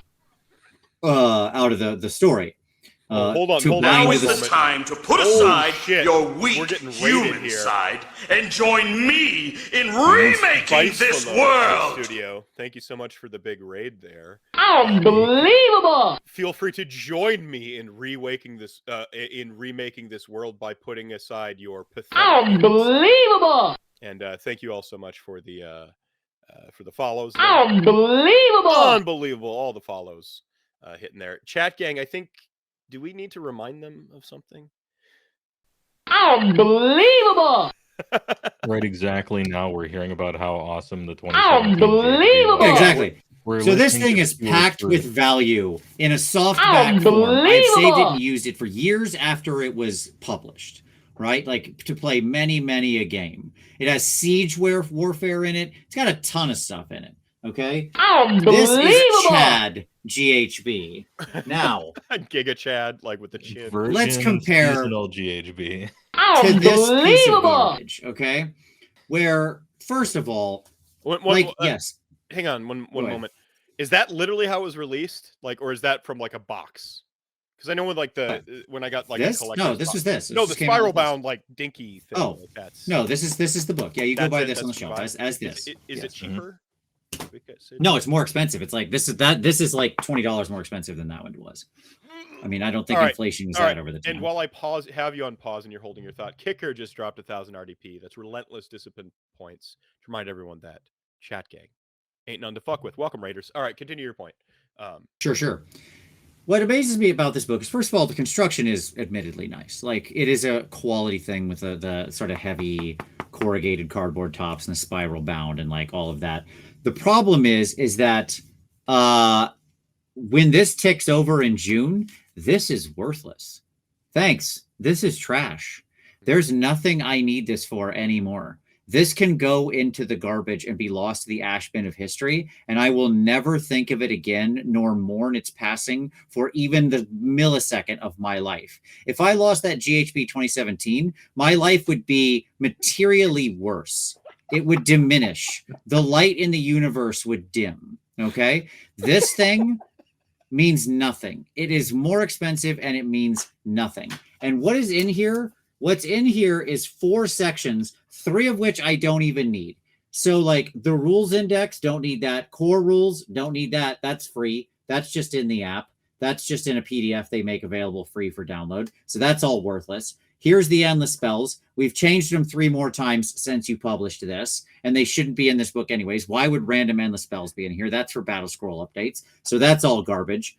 Then you have a bunch of explanation of how pitched battles work. Yeah, I know how pitched battles work. Thank you for reprinting yet again the rules out of the main book. Then you have 7 pages of seasonal rules, all of which are basically worthless once the season ends, right? Because it's the nullstone adornments and how primal magic dice work and everything else. And you can like those or hate those. I personally hate the current season, but that's because I hate magic and in AOS. And even if you like it, you will admit that after this, when it ticks to June, this is garbage and you don't need it anymore. And then it has 12 battle plans. Arguably the only thing of value in here. And the funniest part about it is this is the best set of battle plans they've ever released. They are high quality. They're good battle plans. Like at least 9 to 10 of them are completely tournament worthy. It's incredible. They find like they have been on an upward swing and an upward trajectory on battle plans. And it sickens me that 12 pages of some of the most excellent battle plans they've ever written, where they finally figured out how to write some compelling quality battle plans that are great for events, fantastic work, okay, exist in the middle of this otherwise complete pile of trash that will be thrown away and forgotten about. That is the problem with this book. It endures nothing. There's no heart. There's no anything except this very thin slice of purpose, which is theoretically a hardcore match play event battle pack. That's it. See, I mean, the absurdity of it costing more. Unbelievable! And having, we're talking about like no ethical consumption under capitalism, having that delicious planned obsolescence de facto. The nature of GHBs is they're obsolete after a year, right? Like they're just meant to be. So just charging you more money for something is just going to be useless after a while. So I need you to answer something for me and chat gang. You mentioning how much you hate Magic, they're calling you Corn confirmed. And I said you're Skaven through and through. I am a Skaven player, yeah. No, I just think Magic, and it's not that Magic and AOS is the weakest part of the system. Because it's rolling some dice against each single other. phase, the spell value isn't often yeah, like it is what it is. I think once command abilities came in, Magic really kind of diminished its role and ability, at least when you had your steroids on the spell and and yeah, the other problem is Magic and AOS tends to go in one of two directions. OP, which is ignored. Go on. Sorry. Unbelievable! No, yeah, exactly. You're not wrong. That's kind of where I was going. Either like you dunk on it because you're like Zinch or your Hollow Heart with +6 to cast, or even with my Skaven when I can just be like, okay, well, I'm gonna chew this Warp Stone and get these re-rolls and stuff like that. Sure. Slaves to Darkness 3d6. Don't even drop the lowest to cast or attackless auto casting. Yeah. Exactly. So either you're just like a spell dom just dunking, just or your ogres just kind of rolling 2d6 and hoping for the best. Yeah, I got a 6. All right, anyway, your turn. Right. Exactly. And that's kind of my issue with Magic as a thing in AOS. It's very singular in its sort of function and interest and stuff like that. So yeah, there you go. See, I haven't played in a minute, as the show title and everything I've said explicitly might suggest, but I still love Magic. You can pry my OP spell doming from my cold dead hands. If you don't like my Magic, then you should play a spell dom army or shut up. Which is just the Bloodborne get good argument. Look. No, I've always liked spellcasters and stuff, and to me it's not Magic's fault taking the bravado out of it. It needs to be made better. That's I think the 8th rewriting of the endless spells, they might finally. I don't care. I don't care about endless spells. Just make my army. I don't have either. Spells. But yeah, and give me back original Umbral spell portal where I can throw all of my spells through it instead of just one. Because that. I mean, I think we did finally get to a good place with them. Like, I do think current endless spells are probably the most balanced they've ever been. It took a long time, but we did get there. It did take a long time, but some people are kind of using them, and they all feel balanced. The last few games I played, I remember Purple Sun felt as good as I thought it should, and as it was feeling as good as I thought it should, I'm like, oh, this is getting nerfed, and then it was. That was the last. Oh, you are saying you liked Purple Sun when it was absolutely insane. Okay, yes. Got it. Yes. I understand now. You just have bad opinions. Okay, got it. No. I just have opinions that are ahead of the class. Ahead of the curve. My fix was make it 20 points more expensive or 30 points more expensive. I don't care if you price it out of playability. That water bucket in the. I don't care if you price it. I don't care if you price it out of playability. But just let it be as awesome as it should be. So talking about Soulbound, back when the Purple Sun one-shot Alario, sounds like her problem to me. Yeah, you'd love the current season, man. God doesn't even have a ward. You'd be all about that new. You'd be all about the new Blizzard there, Meph. You'd have a great time with it. I like big effects. I am what was it? We got our Timmys. I got big affected by that spell the last few times I was on DTS. Our Timmy Johnny spikes. Like I'm a Timmy Johnny. I love big effects, but I like to find the combos and yada yada yada. Well, hey, man, you can't argue with 4d6 mortal wounds. I'm just saying. It's pretty good. Delicious. Yeah. Big damn. Big dammers. Yeah. I'm so different of a profile in AOS than I am in Magic. Sure. Which is strange to me. You're a lot. Yeah. You're very Spike Timmy, like Spike first Timmy, like a Spike Timmy, like. Yeah, like in Magic, I was like 91% Spike and then 9% memes. You know. Except for your Wild Cattle Zoo era, where you hard committed to Zoo for so long. Yeah, well, that's because I could outplay people, and then they printed too many good cards in other colors. Right. And the Siren song of winning turn 1 with a combo that had Force of Will backup was too sweet not to take up.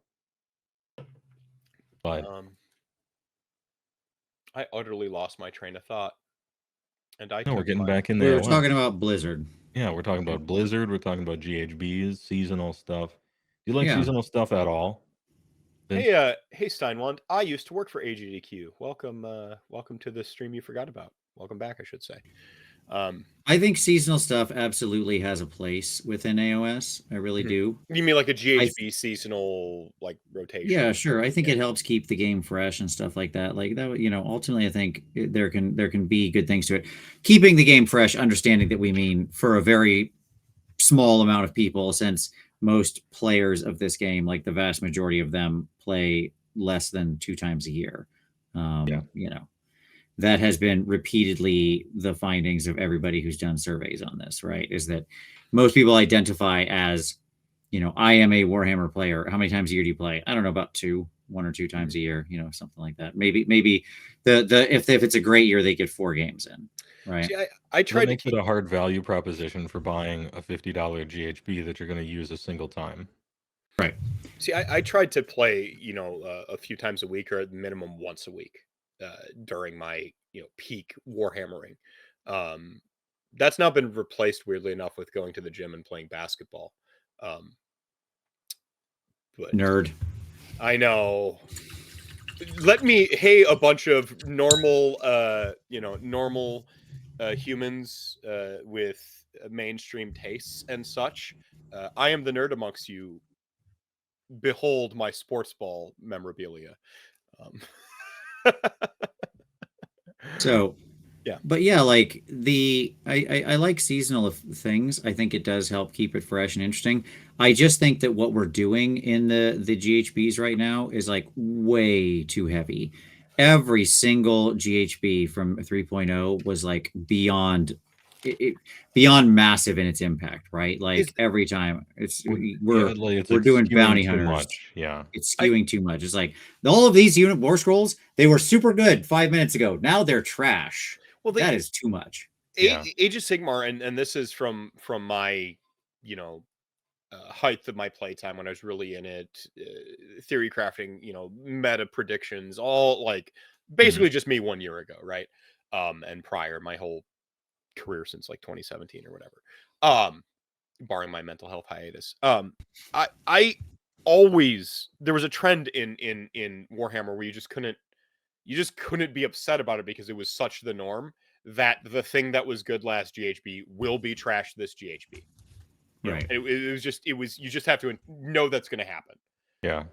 Especially with chaos often is like, oh, your demons were good. Prepare for them to be shit. Here's your mortals. They're good.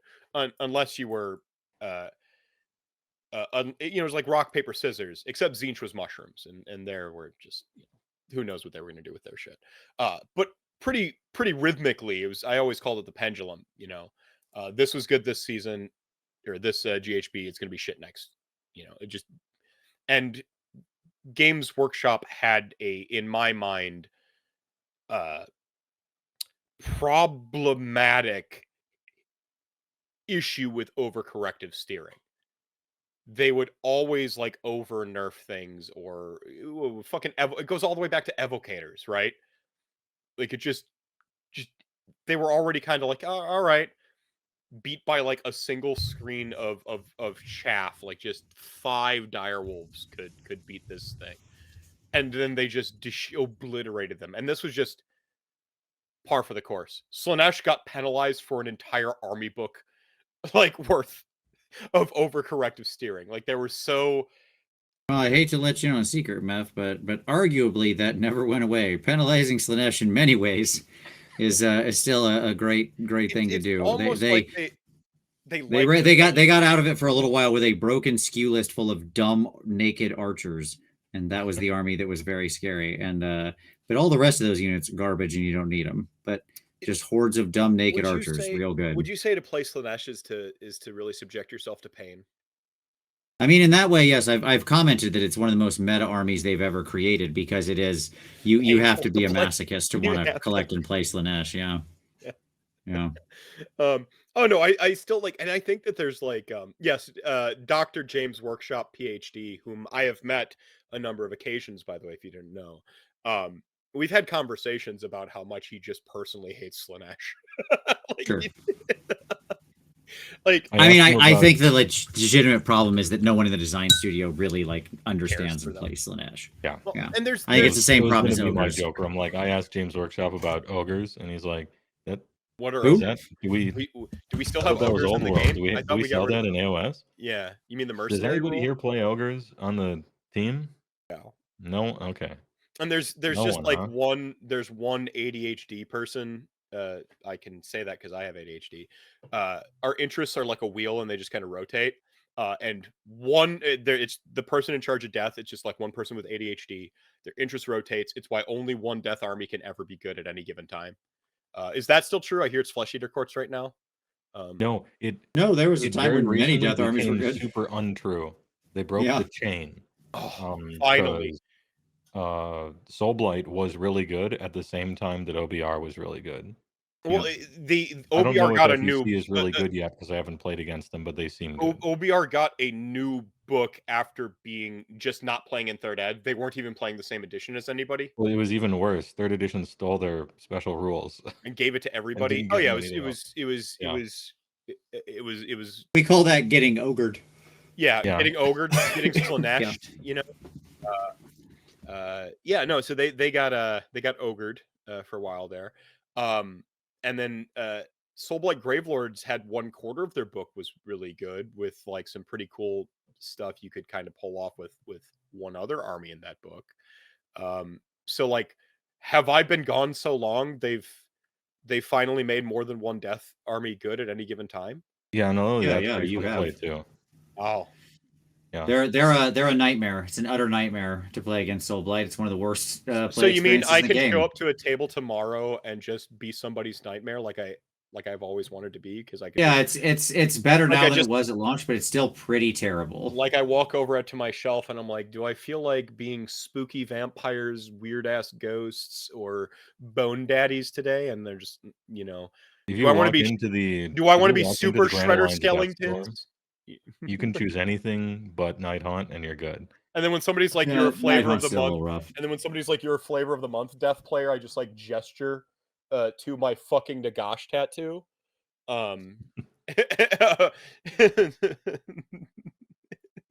Whilst holding up the middle finger, you know. Yeah, I think like right now. What was that? I was gonna say, like right now, it's a great time if you really, for OBR especially. I know you have a deep love of the Boner Boys in your heart. It's a great time for them if you're really into like Null Myriad and their larger monsters. I'm really great at boning. Larger guys. There's a natural harmony between me and the Boner Boys, as you so perfectly say to them. But no, I love. Spoiler, I love death in all of the things. It's like, for me, it's like the Batman thing. I from a very young age, I was exposed to death. As well, visibility streamer, we're going here. And it was the Batman thing. I took my fear and made it my power. And so I've always been like a spooky boy TM or whatever. And I can play vampires and skeletons and all these things that I love eternally everywhere in anything else. OBR are distinctly and uniquely Warhammer, which is why I love them. It sort of they're a good choice right now. they are so distinctly themselves. It was like this army was tailor-made for me. And don't get me wrong, I sell my 30 like Blood Knights 10 out of 10 will play. And millions of wolves complete with my my OG dire wolves on their rectangular basis still. Although I did cut a bunch of those apart to make grave sites. They're pretty dope. The old Dominion calls to me, perhaps. Here's where a young Heywoah talks about how he was almost ran over by a monster truck as a kid, and that's why it was imprinted upon me, and so now I play Beastclaw Raider. this makes it was quadruple sense. Parked outside the Piggly Wiggly or whatever, or the Chuck E. Cheese. It revved 2 times, ran out of gas, almost ran me over. Yeah, I think, have Night Hunt been the army? This must have had an effect on me. I know starts. I hope this doesn't awaken something inside of me. Yeah. Flesh Eater Courts have often found themselves at the bottom of the barrel, and they had like that really great period. And it was like for a long time, it was Flesh Eater Courts and Beastclaw Raiders were just like the 2 worst armies in Age of Sigmar, right? That had a book. That had a book, correct. So it was just like these are the worst armies with a book in the whole game, and it was a minute, it was a while. Flesh Eater Courts had that moment where they were pretty strong. I haven't played against their new book yet. I haven't been able to set one up, but according to what people had tell me, it's actually quite fun and good. People still DM me whenever something happens with death. like I'm like, I haven't run RantCast in a hot minute, and people still be like, "Yo, death," and I just get like pictures of battle tomes and shit still. I'm like, how cool. Like I had the new OBR battle tome before I realized they had a new OBR battle tome, and I'm just like, all right, thanks. Don't get me wrong. Please, if you are these anonymous individuals, continue to do this. I love it. And I just like immediately was like, Flesh Eater Courts are the like I'd already heard people telling me about all this great shit you can do with Flesh Eater Courts and stuff. I'm like, let's go, cool. As somebody who has certainly my bias, which I own completely and 1,000%. I love the Death Armies. Even though like Flesh Eater Courts and Night Haunt aren't like my main jam, you know, when my homies in Death are good, I'm happy for them. Even if my armies like OBR and Vampires, you know, those are going to be my main. I should say like Death's Circus and OBR, you know, like the sort of old school Castlevania Death. Castlevania Death and OBR are like my main things, right? And if they're not the best thing, as long as I can compete, I'm happy. And whichever Death Army is the best at any given time, I'm happy for them. I know that the wheel will eventually turn and my shit will be on top eventually, or that I just have faith in my piloting ability that I'll be able to compensate for, you know, 1 or 2 game wins. Well, like I'll be able to. It kind of goes to what we were talking about in Discord today, where what most people don't necessarily want is their army to be super powerful. They want the cool. They want you don't want to be cool headhunted stuff in their army to be good. Yeah, you don't want to be on the bounty poster. You never want to be on the bounty poster as an army. Well, because you don't want to be. I don't know. In AOS, it's super weird, where the prevailing attitude is, I really don't want to be good because I don't want to be really powerful because I don't want to be perceived in a negative way for playing something that's really powerful. I don't want to be that guy. Yeah, there's a very much I don't want to be that guy. Well, that was where like you shelved Slanesh for a period in time there because you're just like, yeah, I can't play this right now. Because you didn't want to play Ristic Study against all your AOS opponents. Even though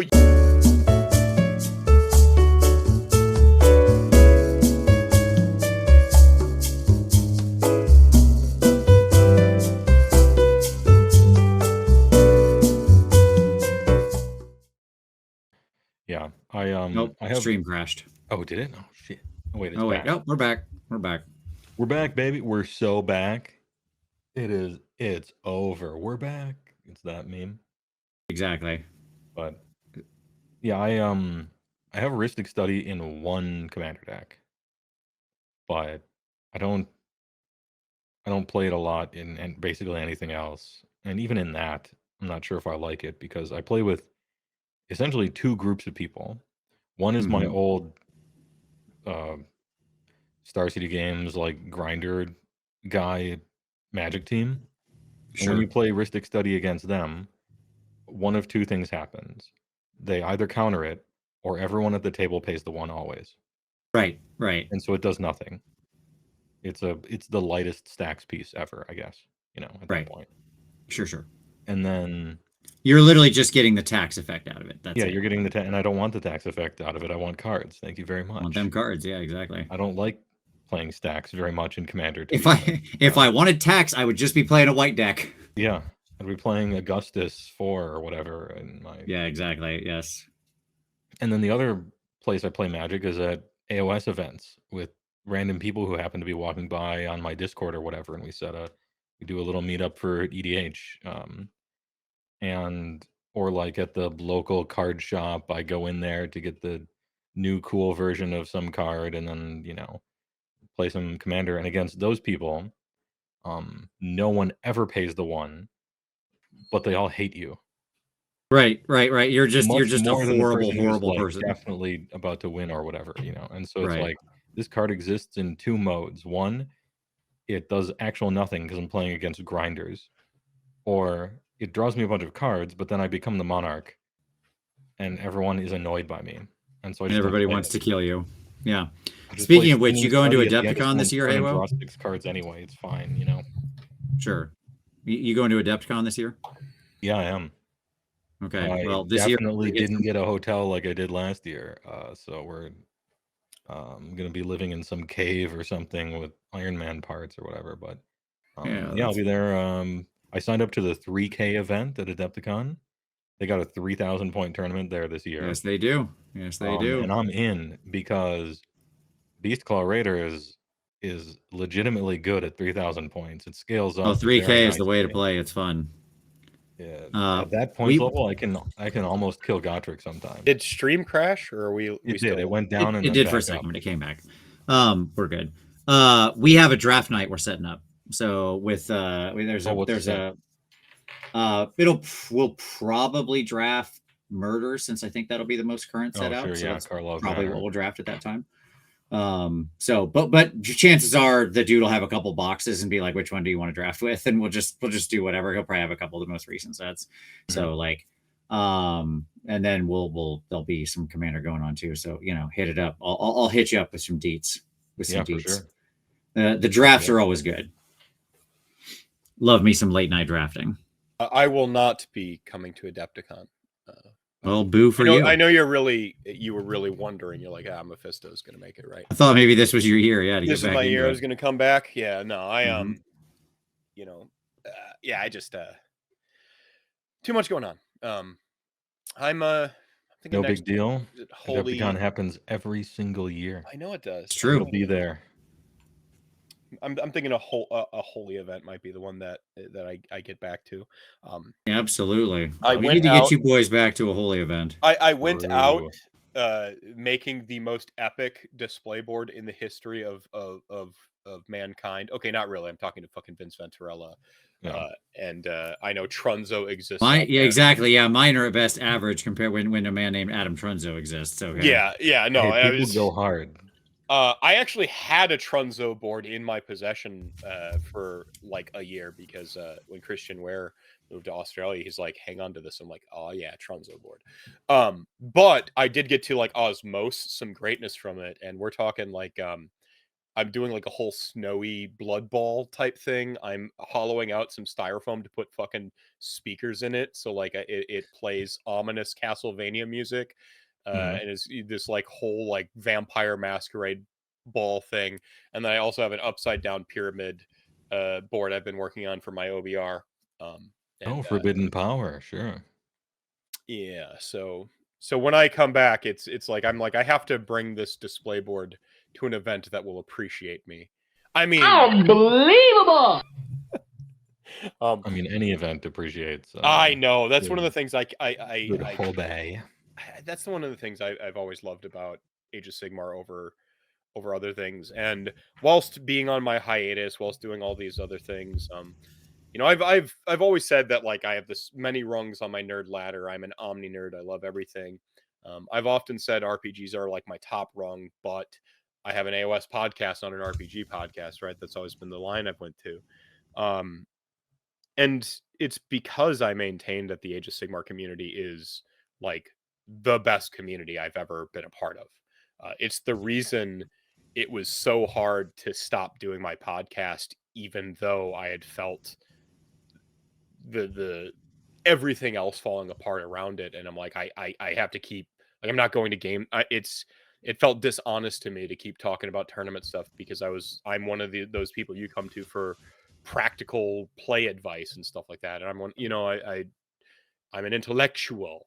I like the crunch. I like the theory craft. I like the list building. I love all that stuff. People's like, hey, what do you think of this death list? I know there's a spell there where you asked me some of my opinions on death armies when you were doing some of your like army videos, right? Like still the best videos, on comprehensive like rundowns of armies and, retrospectives of stuff like that. And it was like, I'm like, I can't do this right now. And I'm like, but I felt this beholdenness to the AOS community. I felt like I can't step out of the community, even if I'm not playing right now. And that was very difficult, which is half the reason this episode is sort of titled and about what it's about, because it is, for me, the best part of Age of Sigmar, whether the rules suck or it's a bad GHB or whatever it is, the community is always fucking awesome. We were in a global pandemic and we found a way to still fucking have games. I will never forget No Adepticon, where Adepticon's canceled right at the beginning of the pandemic, and so we just made this rolling schedule last minute of all these content creators to just make shit for a whole weekend long so everyone could come on. My fucking power went out that week, and I got on my phone to do my moment, and that's where my family has an eternal joke to this day, because during that RantCast during No Adepticon, my daughter came up to me and she's like, Dad, I'm this many hungries. And so like sometimes when my kids are like, Dad, I'm hungry, I'll be like, well, how many hungries are you? Are you like 4 or 5 hungries? This many hungries? Yeah. And it's like these indelible, like these just timeless imprints from everything I've got. The friends I've made more friends playing Age of Sigmar than I probably have, like, in total, the whole rest of my life doing it, everything combined. Sure, absolutely. And part of that could be, where I'm at in my life and the time, but also I think it is because Age of Sigmar is such a passion thing. The rules will come and go, but the way you sort of like endear yourself to an army, or even if like, hey, you're not somebody who has like an identity, or not, I'm going to say identity. That's identity blending is a bad thing, and that's something way else. But like, you're not somebody who gravitates towards an army heavily. Maybe you do sort of rotate. Maybe you do. Hey, this year you're really into Lizardmen, and maybe you don't have that like sort of what I call like the forever home and the vacation home. Maybe you only migrate from vacation home to vacation home, right? But you still. Yeah, some people play ogres for 8 years. Right. Yeah. And then you're like, hey, what are you looking forward to in 4th edition? Yeah. I'm looking forward to driving monster trucks onto objectives. Yeah, and some people like me gonna be hot. Get cheeky with their partner by saying, I will only have 2 Warhammer armies, see Death, and Beast of Chaos. Yeah. So I get to cheat by having several Death armies, because Death is the army, right? Grand Alliance Death, huh? Even though I'd never played. Yeah, some people like a few things. Some people like a genre of thing, everything Death, or whatever. And I'm just like that stupid dog who's like, oh boy, dog food again today. Let's go. It's fine. Yeah, I'm just driving them around. I would like to put a Thunder Tusk or 2 on the table. Are they still bad? As a treat. Are they still bad? Yeah, 7 years is their penance for having once been for ruling AOS pre 0.5 or whatever. Yeah. 6 months of having an ability that killed people's heroes on a 2-up, and 7 years in prison for that one. Hopefully we'll get out on parole in the next battle tome. We'll see. But man, that sucks. But are Mournfang good? Yeah. No. Yetis? No. Frost Sabers? No. Actually, very no. Yeah, I would argue we got Stonehorn. That you got one more S. All right. Yeah, I would argue you will sometimes see some Mournfang in a list. They're like not as bad as they were, but like to be honest, at best they're a 5 out of 10. It's Stonehorn. Yeah. We got Stonehorn. It's like using the Death Star. It's not that you don't play Mournfang. It's just that you have to. Right? You play them as battle lines sometimes, and then you see that they cost 170, and you're a little sad, but just play them anyway. That's where Mournfang sits. So hey, I hear there's some sort of like reveals tonight, and you have a stream starting in 23 minutes. 23 minutes. I've purposefully not asked people, and so it's going to be a surprise to me, whatever it is. Right on. I don't think we even have a bingo card, but yeah, I'm going to do the reveal event. Eat a fucking Braunschweiger sandwich. DK Ratesberg has perhaps the most pertinent question of the evening. Do you accept Gutbusters? And I'm going to but they wear winter jackets. Yeah, but if they wear winter jackets and stuff. But they got one of those big jackets, and they're wearing like size 54 Tims and stuff. Like, is that they got the butters on, the Ugg boots, and they got like a Jamiroquai hat. Lugs, not Uggs. Lugs are the butters. Yeah. So I don't know. Gutbusters are okay. I wasn't really like hugely impressed with them when I started playing the game, and so I chose the Timberlands. I chose the ogres with a backstory. Yeah, that had like a cool theme. Yeah, the Timberlands. Now we're the same army, so I guess I gotta pretend to be polite with them. I just wish they got AOSified a little bit. They're just big Mongolians. That's it. I will never. There's some blood magic stuff. Okay, I don't know. We got to AOSify up the Gutbusters a little bit. When they eventually get a range refresh and they flush the 11 boxes of Finecast or whatever we have in ogres, I look forward to them getting AOSified up.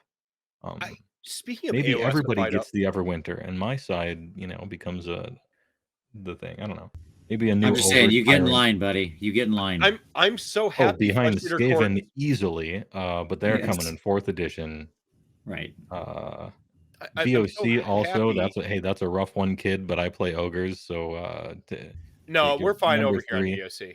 Don't worry about me, man. I would like new Bestigors, because they show their box. They show that they're supposed to be on a box, in terms of their sculpt. But Ungors are like some of the greatest models ever. They have so much personality. If you understand that derp is a personality, if derp is a personality trait, then I agree. Yeah, they are the derpiest, and they can be derpy in so many different ways. No, it's I'm glad to see that.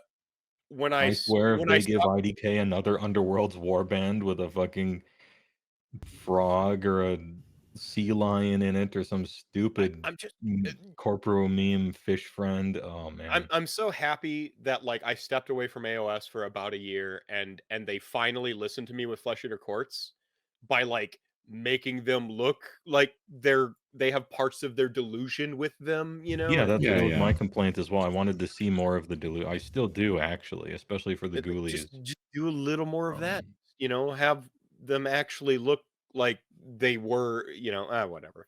I really like the art style of Elden Ring guy, despite some pose issues with certain members of this.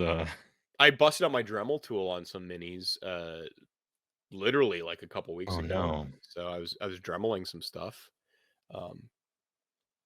It's not in arm's reach, but I was pleased to see that my Dremel, it's a plug-in chargy one, still had a charge from over a year ago, so that was pretty cool. Nice. So before I let you go to get onto your thing, and I'll keep the stream running a little bit afterwards so we can raid and dump some chat into you that for whatever. But let's do just a kind of a quick state of the union, state of the AOS union. Where are we at? Sure. What 4th edition, right? Should be around the corner. 4th edition is on the horizon. Right. What armies have gotten new books? What armies need new Everyone books? has a book now, at last. Correct. The people who have just gotten a book, soon it will be 4th edition, and you will have... That always sucks, by the way. edition's rules. It's fine. You're general great at the end of the edition, but then you suck in the new edition. It happens sometimes, but honestly, who knows? It seems pretty random. Well, it's not random. We just don't know. There is a bit of, how do I put this? Fatigue, I would say. Seasonal fatigue, 3rd edition fatigue. Okay. Battle tactic fatigue from a great deal of the community, I would say, adjusted for inflation against like the kind of people who watch my show or that I see on Twitter. You know, we're just circles within circles, right? And yeah, it's always, I want to do like a full-fledged survey on this because again, we talked about this a lot. We've talked about battle tactics and how much I hate them on the show many times. Yeah. And I'll tell you, man, you know, like I did a informal little poll last night of, you know, where do you think that the GHB is too complicated? Like, let's say it's currently a 7 on a 1 out of 10 scale. Where should it be? Do you want it more, less, or about the same, right? Give me a number. And there were 2 answers out of, I don't know, 80 people that put a number in the chat that said either equal to or greater than, like literally 2. I'm not exaggerating.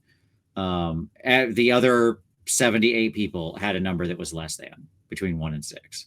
And the battle tactics, just people generally, there's some people who are really in the tank for them. That's the trick. It's like right now it feels to me like it's like a 20-80 split. We got 20% of the people who really like them and the play pattern and stuff like that. And you got 80% of people who are just over it. And that's a problem. Yeah.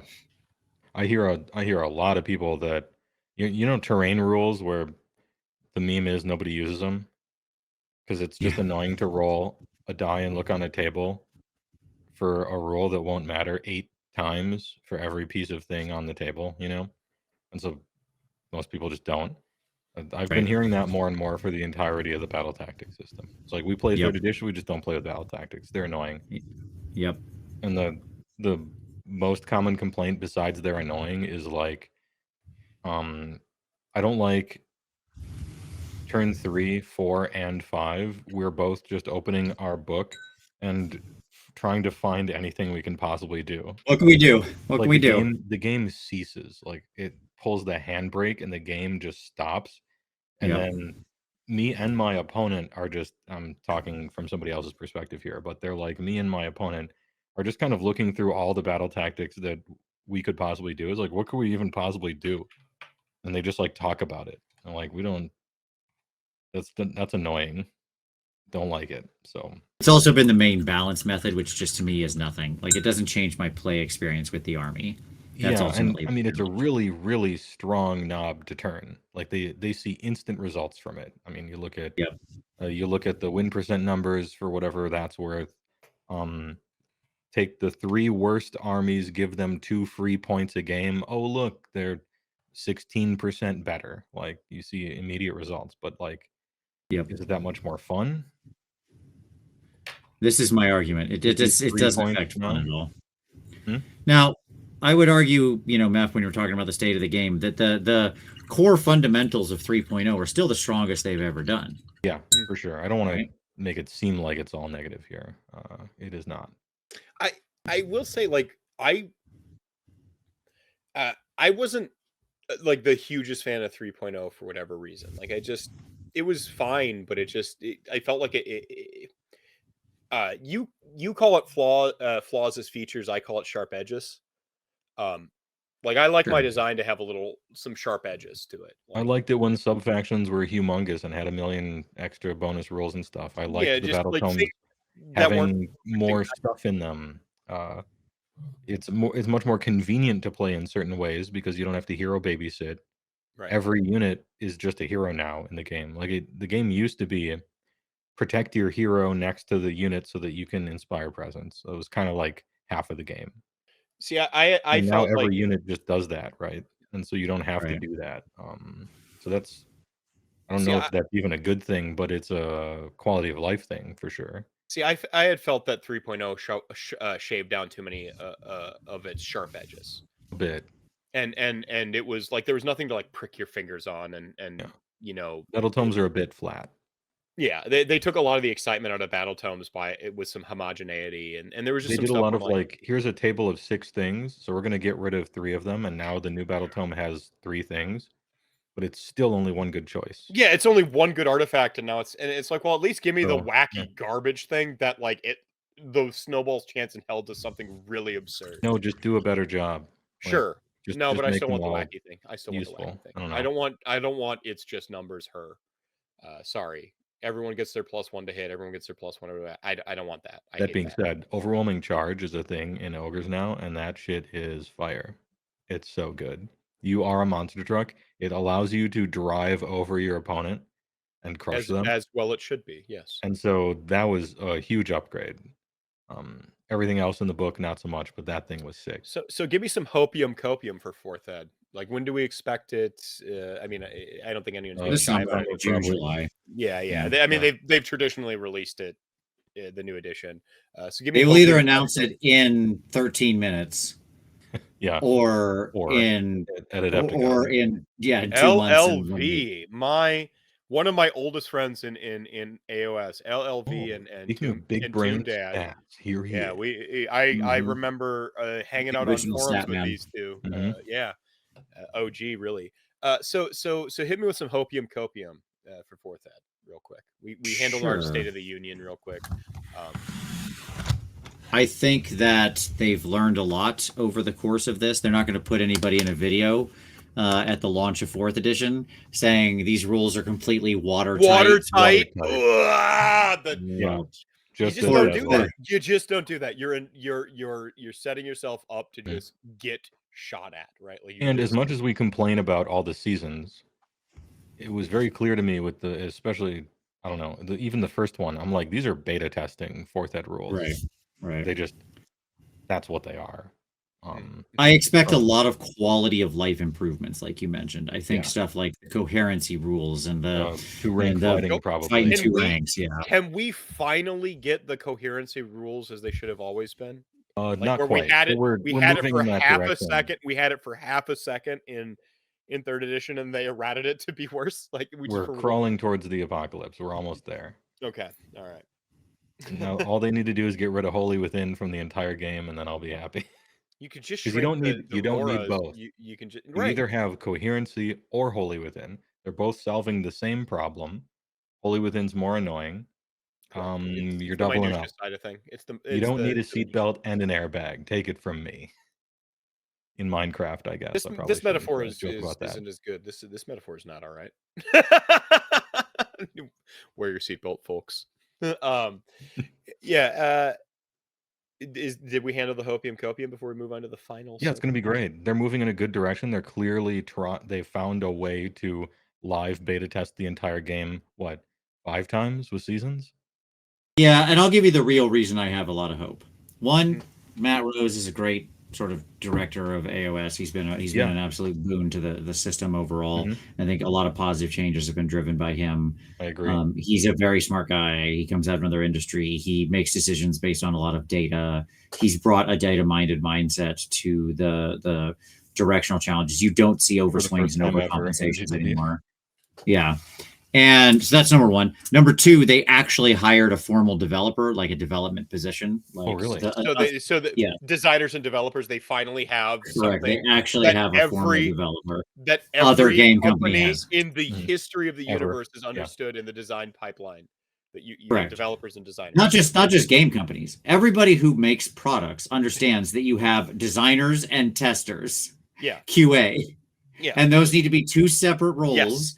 And they don't do the same, and they need to be non-overlapping. It's not a question. These are non-overlapping magisteria. This is true in software and manufacturing and everything. You know, the like Heywoah Mephisto relationship is designer Microsoft versus Office. Developer. Heywoah is the developer. I am the designer. I have the wild, insano ideas, and he's like, okay, let's make these math. And it's like you want but how would that work? Yeah, you want people that have the wild, insane ideas, and then you want someone to like rein it in, and this is called balance to really you need go a back. Firm iron grip, Archaon's black gauntlet. And I'll argue for my pet rule, and Yeah, I'll argue for my pet for my pet rule, and I'll get it in, and so on and so forth. But that relationship is what it makes things function and excellent, and that's what you want. You know, the director, calling the shots in a film, and the actor going, "Well, I think I should ad lib him," and they're going, "Absolutely not." And the director going, "Well, I think you should work at McDonald's." Actually, have you heard the story about the Coen brothers and the Brolin? Yes, In but I No don't have Country time for for it. in No Country for Old Men. He's like, well, shouldn't he vocalize something when he opens the briefcase, like and he had him do like 70 takes of like has and and he kept Didn't use any of them. No, kept the second one. And when they were Oh. at the premiere and he did the like every premiere they did, I don't know, Cohen Sr. or whatever laughed at it every single time. And to this day, Brolin's not sure if it was just a directorial gag or joke at his expense or not. And to my mind, that is a developer designer relationship. That one is that sort of soul creeping its way into a project that takes many hands. Get at me on Twitter or whatever. Yeah, I mean, so all of those reasons to me are reasons why I have a lot of hope for 4th edition. I think we'll get a good on-ramp. My hope is just that, like, we've been very match play player, event player focused, and I think the game as a whole can suffer when you over focus in that direction. Well, I don't want to see those people not get attention. I just want to see them have other focuses too. Like, we can walk and chew bubblegum at the same time. I've ultimately believed that, like, the elite players are often self-policing a lot more than Deal with it. You need a healthy grassroots sort of base. The overwhelming majority of the players in Age of Sigmar are not the pro competitive elite. Don't go to events. And that is not to say, like, I am a tournament player. I like events and stuff for a number of reasons. I have a very competitive mindset. I can't turn it off no matter what. And that doesn't mean be bad at writing rules and suck at allowing your game to be competitive. It just means like I feel like that kind of is a given. If you write good rules and you do stuff well, then it will be fine. But again, you need that grassroots, because who gives a crap if only the elite player game? Congratulations, you now have like 1% of the market you used to, like, congratulations. Also, the soul doesn't often live with people like me, where I'm just going to make the most brutally efficient thing and quit caring about a lot of my models because I can't make them work in an army and yada, yada, yada. Sorry. 5-minute warning, Brandon, mate. Yeah. LVO revealed. Right. Hey, ogres, full line refresh for sure. Opium. Maybe 4th edition. We'll see. All right. You have a soul. I have several souls. I have stolen so many. Not only, I don't know if you've seen this, LLV, but not only do I play Nagash, I have finally put my focal powers into a sort of an effigy of, my avatar, Nagash. He's one of my many avatars. This was from the first Rantathon. This was the donation incentive for hitting like 5,000. We hit $7,000. Rantathon 4 Fast, 4 Furious, coming at you July this year in 2024. Interesting how that rhymes. Hey, well, I can let you go. I'll let Vince do the final soapbox, and then I'll raid you. Thanks for having me. Good RantCast Eternals. More in future at our leisure. Mm-hmm. Good to be here. Welcome back. 5 out of 7 would drive monster trucks into on the table. Yeah. See you guys for the LVO reveal, where surely we'll get the rest of our ogre stuff. Yeah. Surely. For those of you, see, I'm gonna eat a sandwich in like 12 seconds and run the intro. Appreciate it. Yeah. Very good. So we'll go ahead and raid Heywoah here shortly, so y'all can get your because I got to bounce as well, but live reveal content. But I need Vince to do what I call the final soapbox real quick before I do the outro. Sure. So I mean, this is your moment. I have interrupted you several times. I have hijacked your tangents. This is your, final couple minutes to say whatever the hell you want, and I will let you use my digital platform, significantly smaller than yours, obviously. So weird, but to digital soapbox about anything. It can be about not AOS. It can be about literally anything. Literally. no, I mean, I'll talk about AOS, and I'll talk about Warhammer in general. I love Warhammer. I love this game. I've played it now for more than 25 years. I continue to be excited and interested and passionate about it because I think miniature painting and the hobby and the community and everything we've talked about today is such an all-inclusive hobby. It's what makes it great. Yes, you mentioned the community, and the seminal book Bowling Alone. I'm sure you're familiar with it, Meph. This is not a thing we went through. So many people had crashes and things like that during the pandemic. We did not as a community because we had friends, we had TTS, we had a million places to stay connected to. You mentioned making all the best friends through Warhammer. I agree. So many of my friends, that right now, people I would call very, very, very close friends, lifelong, what I hope will be lifelong friends, come through this game. But at the same time, it's also fun. It's always changing. It's great to put your models on the table. It's a fun, visceral experience in a world that has become ephemeral and throwaway and, very non-tangible. It is a real experience to sit there and to play and to get together with your friends and to push your little tiny toys around that you invested hours of time into. It's a passion. It's an art. In a world that doesn't seem to value that kind of creativity in a very strong way anymore. And yet in this hobby, it's still revered and loved. And people, when you go to a tournament or you go to an event, will look at your cool army, even if doesn't have to be the best painted thing there. You just did something you thought was cool, and people will come up and go, man, that's amazing. I really like that. People reach out and celebrate each other in a way, and through the art, through the hobby, through the painting and the crafting and the converting that doesn't happen in most other hobbies. It just isn't a thing. And so when you look at any dimension, this hobby is so excellent, and it goes beyond just obviously Warhammer. I'm using that as a stand-in to mean the broader wargaming, because people play a lot of different games. Yeah, they cross-pollinate, right? Of course. But in the same way I'd call any role-playing game D&D. It's like the Kleenex name, right?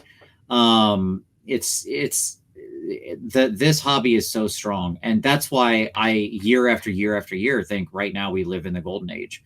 We have more access to miniatures of any kind than we ever have before because of the boon of 3D printing and everything. We have more access to designers, to games, to community, to each other than we add to knowledge about how to paint. I mean, I can't think of a better time to have ever been in this game. It's incredible. I really do think this will be looked back on as a true golden age of gaming, and so I'm here for it. I agree. In totality, the tabletop gaming has had a massive resurgence. I think part of the sort of illness of the digital age is this feeling isolated from each other, and so we have had a call back to the tabletop with each other. Does that make sense? And it 100% does. Yes, I agree completely. I have not felt isolated at all. I haven't felt separated at all. I have close friends I get together with on the reg to play this game. I mean, I haven't gotten with you on the reg, but I consider you like a actual true friend. You're the type. Absolutely. If you're like, hey Andrew, I'm in the area, I need a place to crash. I'm like, boom. And I exactly plan to come out and game with you, and that's not something I'd extend to any rando. Like, sleep in a house with my 2 children, please. Sure. So I gotcha. I feel like I've made those friends, and to the point of hobby. There's a sincerity in there. Like I just have silly rice hats on my skeletons and like not a great painted army, but people are like, oh, I love the rice hats, and so there's that.